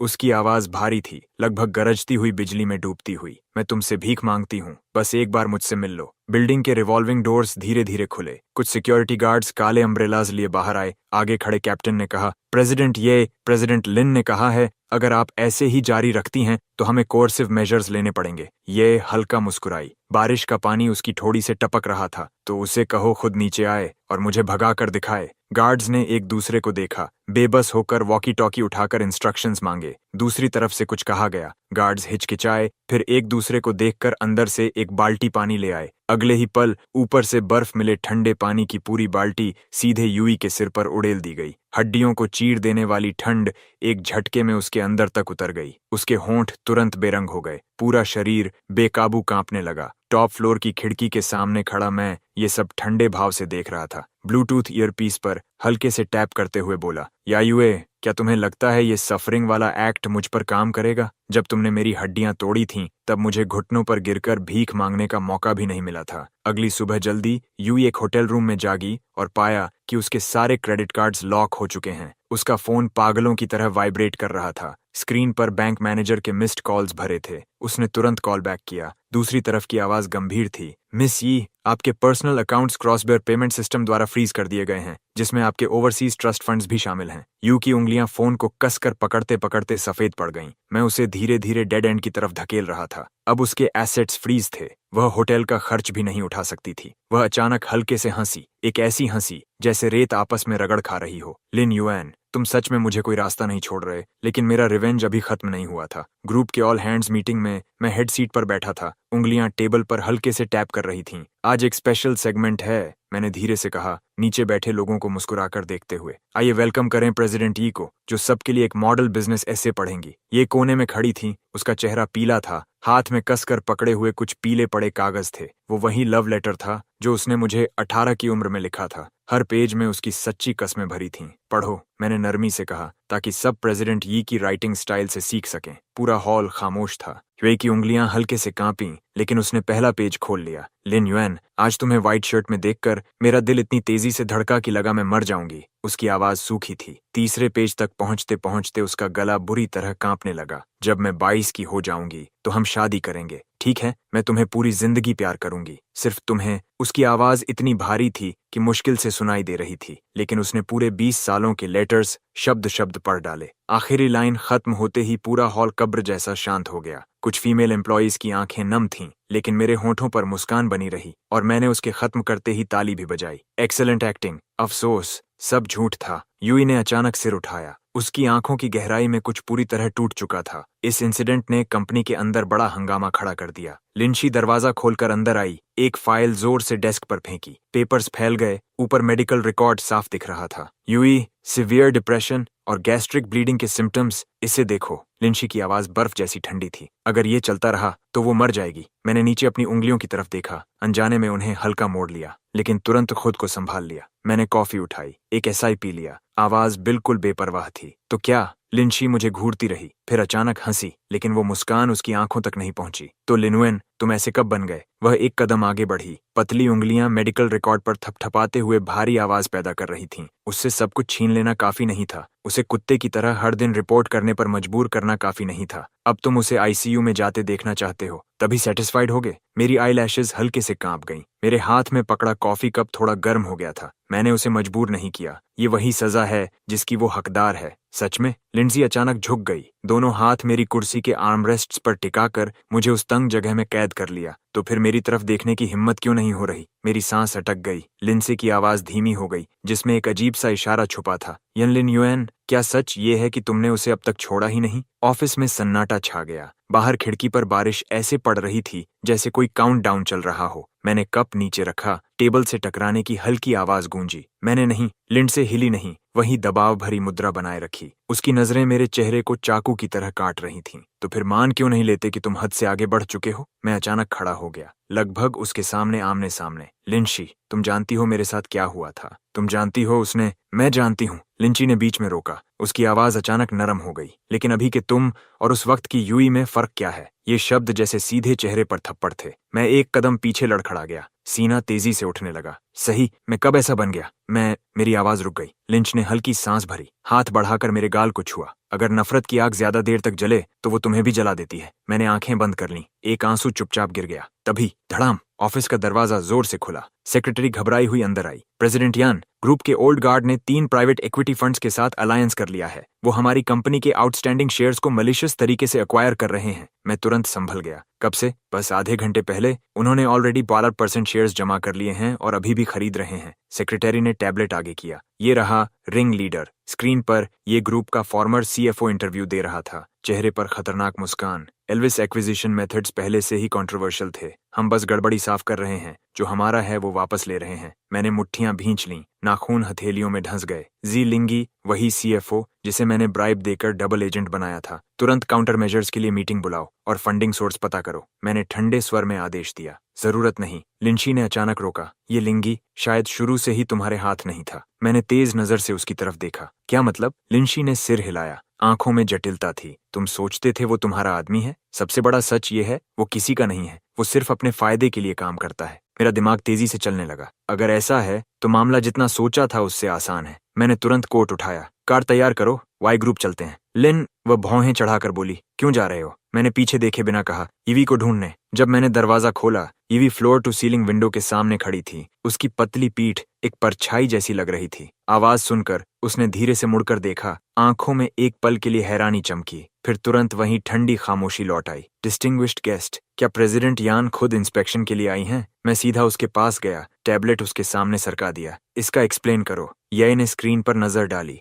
हल्का सा भौहें सिकोड़ते हुए बोली, मुझे इसके बारे में कुछ नहीं पता। गी तुम्हारा आदमी है? था, ये ने मेरी आंखों में देखते हुए कहा, जैसे मैं कभी तुम्हारी थी। मेरी सांस रुक गई। हम कुछ पल तक एक दूसरे को देखते रहे। मैंने अचानक गहरी सांस ली। मैं चाहता हूँ तुम मेरे साथ मिलकर इसे सुलझाओ। यूई चौंक गई। बाहर बारिश और तेज हो गई थी। कांच पर बहती धारियां आंसुओं जैसी लग रही थीं। क्यों? उसने धीरे से पूछा। कुछ पल की खामोशी, फिर मैंने जवाब दिया, जो मुझे खुद भी हैरान कर गया। क्योंकि सिर्फ तुम समझती हो कि ई ग्रुप का ओल्ड गार्ड कैसे काम करता है। ये पूरी सच्चाई नहीं थी। आधे से ज्यादा पुराने स्टाफ अब भी मेरे कंट्रोल में थे, लेकिन मैं ये नहीं मान सकता था कि उसका मेडिकल रिकॉर्ड देखने के बाद मेरे अंदर कुछ टूट गया था। ये मुझे लंबे समय तक देखती रही, फिर अचानक मुस्कुराई, थकी हुई लेकिन शांत मुस्कान। ठीक है। वह मुड़ी, ड्रॉर से एक फाइल निकाली और मुझे थमा दी। ये वाई ग्रुप के ओल्ड गार्ड के रिलेशनशिप नेटवर्क और उनकी वीकनेसेस हैं जो मैंने कंपाइल की हैं। तुम्हारे लिए उन्हें कंट्रोल करने के लिए काफी है। मैंने डॉक्यूमेंट खोला, मेरी प्यूपिल्स सिकुड़ गईं। ये फाइल बेहद डिटेल्ड थी और साफ था कि ये हाल ही में तैयार नहीं की गई थी। तुमने ये दिन पहले ही एंटिसिपेट कर लिया था। यूए ने कोई जवाब नहीं दिया, बस कोट रैक से अपना सूट जैकेट उतार लिया। चलते हैं, जब तक मुझे याद है कि प्रेसिडेंट कैसे बनना है। यी की पीठ सीधी थी, जैसे उसके पुराने दिनों की धार एक पल के लिए वापस आ गई हो। शायद ये आखिरी चीज थी जो वो उसके लिए कर सकती थी। ये ग्रुप के कॉन्फ्रेंस रूम में मैंने आखिरी डॉक्यूमेंट लंबी टेबल के अंत में सरका दिया। आपकी सेवरेंस पे ट्रांसफर कर दी गई है। मैंने चारों तरफ बैठे पुराने लोगों को देखा। आवाज शांत थी। आज से ये ग्रुप और आप सबका कोई संबंध नहीं रहेगा। सीएफओ कांपते हुए बोला, प्रेसिडेंट यान, हमने वी फैमिली के साथ 30 साल बिताए हैं, इसीलिए आपको डबल कॉम्पेंसेशन मिल रही है ताकि आप सम्मान के साथ जा सकें। मैंने टेबल पर हल्का टैप किया, वरना जू की तरह जेल में बैठकर सोइंग मशीन गिनते हुए दिन काटने पड़ते। कॉन्फ्रेंस रूम तुरंत खामोश हो गया। कोने में यी सिर झुकाए बैठी थी। उसके सूट जैकेट की सिलवटें अब भी पिछली रात की बारिश से नम थीं। पूरे मीटिंग में वो एक बेजान शरीर की तरह चुप रही। सबके जाने के बाद भी यूई वहीं बिना हिले बैठी रही। कुछ और? मैंने फाइल बंद करते हुए पूछा। उसने अचानक हाथ बढ़ाकर फाइल पर दबाव डाला। उसकी नकल्स सफेद पड़ गईं। क्या सच में हमारे बीच कोई पॉसिबिलिटी नहीं बची? मेरी नजर उसके हाथ पर पड़ी, जहां कल रात शीशा तोड़ने से नई चोट लगी थी। मुझे याद आया, सालों पहले टीनेज ये दीवार चढ़कर मेरे लिए स्ट्रॉबेरीज लाती थी। लोहे की जाली से उसके हाथ कट जाते थे, लेकिन वो हंसकर कहती थी, दर्द नहीं होता। तुम जानती हो उस दिन बोरे में पड़े हुए मैं क्या सोच रहा था? मैंने धीरे से कहा, मैं सोच रहा था अगर तुम बस एक बार मुड़कर मुझे देख लेती। यूई की प्यूपिल जोर से सिकुड़ गईं, लेकिन तुमने नहीं देखा। मैंने फाइल वापस खींच ली। तो मेरा जवाब है, नहीं, बिल्कुल भी नहीं। लिंक्स की आवाज अचानक मेरे दिमाग में गूंज उठी। वो सही थी। रिवेंज का सबसे अच्छा अंत पूरी तरह भूल जाना होता है। मैं मुड़ा और फ्लोर टू सीलिंग विंडो की तरफ चल दिया। बादलों को चीरती धूप मेरे शरीर पर हल्की सुनहरी परत डाल रही थी। कुछ दिनों बाद मुझे एक अनजान नंबर से एक वीडियो मिला। उसमें ये पत्थर की सीढ़ियों पर घुटनों के बल थी। उसका माथा ग्रीनस्टोन स्लैब से लगा हुआ था। 3 सीढ़ियां, एक प्रणाम। सीढ़ियां गहरे लाल खून से दागी हुई थीं। उसके घुटने पूरी तरह जख्मी हो चुके थे। ये उसी मंदिर की आवाज है जहां आपने उसके लिए प्रेयर बीड्स मांगे थे, असिस्टेंट धीमी आवाज में रिपोर्ट कर रहा था। प्रेसिडेंट ये 3 दिनों से घुटनों पर हैं। एबट कहता है वो सब कुछ पलटने की भीख मांग रही है। मैंने वीडियो बंद कर दिया। अब उसके बारे में रिपोर्ट करने की जरूरत नहीं। मैं सेफ के पास गया, एक शेयर ट्रांसफर अग्रीमेंट निकाला। साइन करने के बाद एक पल रुका, फिर एक स्टिकी नोट निकाला। पेन कुछ देर तक हवा में ठहरा रहा। फिर मैंने सिर्फ 3 शब्द लिखे, ऑल डेट्स क्लियर्ड। जब यूई को ये डॉक्यूमेंट्स मिले, वो मंदिर के मेडिटेशन रूम में लेटी थी। उसे तेज बुखार था, पूरी तरह बेहोश। एबट ने आह भरी और उसके पास गर्म चाय रखी। बेनिफैक्टर, ऑब्सेशन सिर्फ दूसरों को ही नहीं, खुद को भी चोट पहुंचाता है। उसने कांपते हुए डॉक्यूमेंट खोला। शेयर ट्रांसफर अग्रीमेंट बाहर फिसल आया। खिड़की से आई हवा ने स्टिकी नोट को उड़ा दिया और वो धीरे से उसके सीने पर आ गिरा। अपनी धुंधली यादों में उसे वो दिन याद आया जब वो 20 साल की थी। मैं बर्फ में उसका इंतजार कर रहा था। मेरी नाक ठंड से लाल हो गई थी, लेकिन मैं फिर भी मुस्कुराकर बोला था, आखिर तुम आ गई। लेकिन अब मैं इंतजार खत्म कर चुका हूँ। खिड़की के बाहर जिंगडोंग में उस साल की पहली बर्फ चुपचाप गिर रही थी। लिंक्स की कार सबर्ब्स में एक सफेद इमारत के सामने रुकती है। मैं इसे पूरा होने तक छुपाना चाहती थी। वह मेरे लिए कार डोर खोलती है। उसकी उंगलियां हल्के से मेरी हथेली को छूती हैं। लेकिन कोई है जो इन दिनों बहुत वर्कहॉलिक हो गया है। डेट के लिए वक्त ही नहीं। मैंने भौं उठाई। डॉक्टर लिन, क्या तुम शिकायत कर रही हो? ये शिकायत नहीं, एक्यूजेशन है। उसने ऊपर देखकर हल्के से मेरे ईयरलोब को काटा। तुमने मुझे 3 दिन और 7 घंटे तक इग्नोर किया है। इमारत के अंदर रोशनी चकाचौंध कर रही थी। कॉरिडोर के आखिर में एक क्रिस्टल प्लाक लाल कपड़े से ढका हुआ था। लिंक अचानक पीछे से मेरी आंखें ढक लेती हैं। 3 सेकंड का काउंटडाउन। अंधेरे में मुझे कपड़ा गिरने की आवाज सुनाई देती है। अब देखो, लाल कपड़ा जमीन पर गिरता है और प्लाक सामने आता है। यनलिंग UN trauma medicine research centre, रोशनी में चमकता हुआ। इसका सारा प्रॉफिट ट्रॉमा सीक्वली की रिसर्च में जाएगा, उन पुराने जख्मों के लिए भी जो तुम्हारे घुटनों पर हैं। लिनक्स की सांस मेरे कान के पास से गुजरती है। मैं प्लाक को घूरता रह जाता हूँ। गला अचानक भारी हो जाता है। सालों पहले बीड्स के लिए घुटनों के बल प्रार्थना करने से जो निशान पड़े थे, उसे सब याद था। मुझे नहीं पता ये इत्तेफाक था या नहीं, लेकिन सेंटर के लाउंज की फ्लोर टू सीलिंग विंडो सीधे पुराने ई ग्रुप बिल्डिंग की तरफ थी। मैं नीचे डेटा देख रहा था, तभी सीलिंग पर एक चलता हुआ लाइट स्पॉट नजर आया। ऊपर देखा तो सफेद दीवार पर नीले फ्लोरेसेंट शब्द चमक रहे थे। लिंग्युआन, पतंग पेड़ में फंस गई है। मैं जड़ हो गया। ये वही कोड था जो यूई ने 16 साल की उम्र में बनाया था। उस दिन वो मेरे लिए पतंग उतारते हुए गिर गई थी। उसका हाथ टूट गया था। फिर भी वो मुस्कुराकर बोली थी, लिन युएन, मत रो, मुझे दर्द नहीं हो रहा। सामने की इमारत की छत पर एक पतली सी आकृति रेलिंग के सहारे खड़ी थी, हाथ में लेजर पॉइंटर। इतनी दूर से भी मैं पहचान गया, वो यूई थी। उसने वही यूनिफॉर्म जैकेट पहनी थी जैसे हम जेल से निकलने के बाद पहना करते थे, एक जिद्दी भूत की तरह। लाइट स्पॉट फिर हिला और नए शब्द उभरे, इस बार मैं तुम्हें पकड़ लूंगी। मैंने 3 सेकंड तक देखा, फिर उठकर कर्टन्स बंद कर दिए। कमरा तुरंत अंधेरे में डूब गया। मैंने लिंसी को कॉल किया, तुरंत लाउंज में आओ और वो रिंग भी लाना जो तुमने चेंजिंग रूम के दूसरे ड्रॉर में छुपाई है। मेरी आवाज अजीब तरह से शांत थी। दूसरी तरफ टूल्स गिरने की आवाज आई। तुम्हें कब से पता था? लिनक्स की सांस तेज हो रही थी। मैंने कर्टन की दरार से आती रोशनी को देखा। होंठ हल्के से मुड़े। पिछली बार जब तुमने मेरी फिंगर सीक्रेटली मेजर की थी, चॉक डस्ट पूरा हाथ पर लग गया था। सामने से लेजर बीम कर्टन्स को भेदने की कोशिश कर रही थी। फर्श पर हल्की रोशनी बन रही थी। मैंने उस रोशनी पर पैर रख दिया। बाहर कदमों की आहट पास आ रही थी। लिनी, मैंने अचानक उसका पूरा नाम लिया। मुझे अभी यहीं चाहिए। दरवाजा जोर से खुला। वो वेलवेट रिंग बॉक्स को कसकर पकड़े हुए थी। सांस फूल रही थी, आंखें चमक रही थीं। मेरे पैरों के नीचे लेजर लाइट एक बार झिलमिलाई, फिर पूरी तरह बुझ गई। मेरी शादी लगभग प्लान के मुताबिक ही हुई, कोई भव्य रस्में नहीं। एल्प्स के स्टार गेजिंग प्लेटफॉर्म पर मैंने उसका हाथ थामा और रिंग्स एक्सचेंज की। नीचे सिर्फ 10 करीबी लोग थे। शैंपेन ग्लासेस की टकराने की आवाज पहाड़ी हवा में मिलकर टूटते सितारों जैसी लग रही थी। मुझे लगा तुम्हें ग्रैंड वेडिंग चाहिए। मैंने झुककर उसे चूमा। लीनी ने मिल्की वे की तरफ देखा। जो कभी सेंटर ऑफ अटेंशन रहे हों वही जानते हैं कि शांति कितनी कीमती होती है। वेटर ढेर सारे गिफ्ट्स लेकर आया। उनमें एक काला एबनी बॉक्स खास नजर आ रहा था। मैंने उसे खोला। मेरी उंगलियां हल्के से कांप गईं। अंदर वही प्रेयर बीड्स थे जो यी ने कभी जियाओ को दिए थे। हर सैंडलवुड बीड हल्की चमक दे रहा था, जैसे लंबे समय तक किसी ने उन्हें छुआ हो। साथ में एक कार्ड था, सिर्फ 7 शब्द, इस बार तुम्हारी शांति के लिए प्रार्थना मेरी है। लिनक्स ने बॉक्स छीन लिया और असिस्टेंट को दे दिया।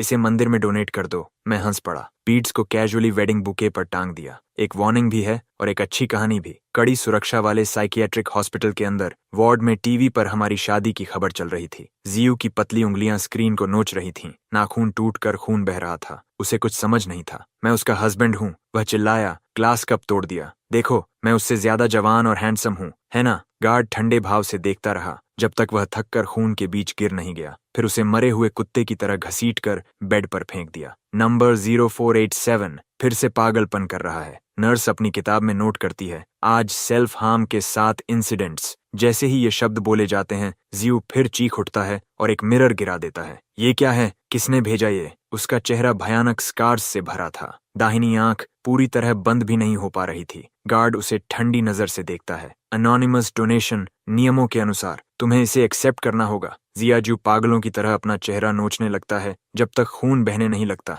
वह इस मिरर को पहचानता है। फ्रेम पर एक छोटी सी लाइन खुदी हुई है, अब देखो तुम किस जैसे लगते हो। जियाओ मिरर को दीवार पर दे मारता है। टुकड़े हर तरफ बिखर जाते हैं। खिड़की के बाहर लोहे की सलाखों के पार एक कौवा उड़ता हुआ गुजरता है। उसकी तीखी आवाज जैसे बेरहमी से मजाक उड़ा रही हो। अफ्रीका के रेगिस्तान में बने एक फील्ड हॉस्पिटल में ईवी जमीन पर घुटनों के बल बैठी है। एक बच्चे के जख्म पर पट्टी बांध रही है। तेज धूप उसकी गर्दन की त्वचा को जला रही है। उसका महंगा सूट अब एक पुराने सिकुड़े हुए खुरदरे कपड़े से बदल चुका है। जब वो बच्चा शर्माते हुए उसे एक गंदी कैंडी देता है, उसे धुंधली सी याद आती है। मैं 18 की उम्र में उसकी किताबों में स्ट्रॉबेरी हार्ड कैंडीज छुपा देता था। तभी उसका फोन वाइब्रेट करता है। हेडलाइंस चमकती हैं। एलआई आज पब्लिक हो गया। अनुमानित मार्केट वैल्यू 1 ट्रिलियन से ज्यादा। लॉक स्क्रीन जलते ही पास खड़ी नर्स हैरान रह जाती है। आमतौर पर शांत रहने वाली ये चाइनीज डॉक्टर, उसके फोन का वॉलपेपर एक टीनेजर का है। फोटो में वो लड़का यूनिफॉर्म में चेरी ब्लॉसम ट्री के नीचे खड़ा है, पीछे मुड़कर मुस्कुरा रहा है। घंटी बजते ही न्यूयॉर्क की एक रूफटॉप पर लिंग फायरवर्क्स जलाती है। ईपो लिस्टिंग के लिए गिफ्ट। वो पीछे से मुझे गले लगाती है, अपनी ठोड़ी मेरे कंधे पर टिकाते हुए। यूई की तरह पूरे अम्यूजमेंट पार्क बुक करने जैसा नहीं है। ये कैसा है? मैं मुड़कर लिंच को किस करता हूँ। उससे तुलना ही नहीं, तुम उससे 10 गुना बेहतर हो। हमारे ऊपर फायरवर्क्स फूट रहे हैं। उनकी रोशनी वॉल स्ट्रीट की कभी खत्म न होने वाली इच्छाओं को चमका रही है। जगमगाती रोशनी और उसके बीच एक कहानी आखिरकार अपने अंजाम तक पहुंच चुकी थी।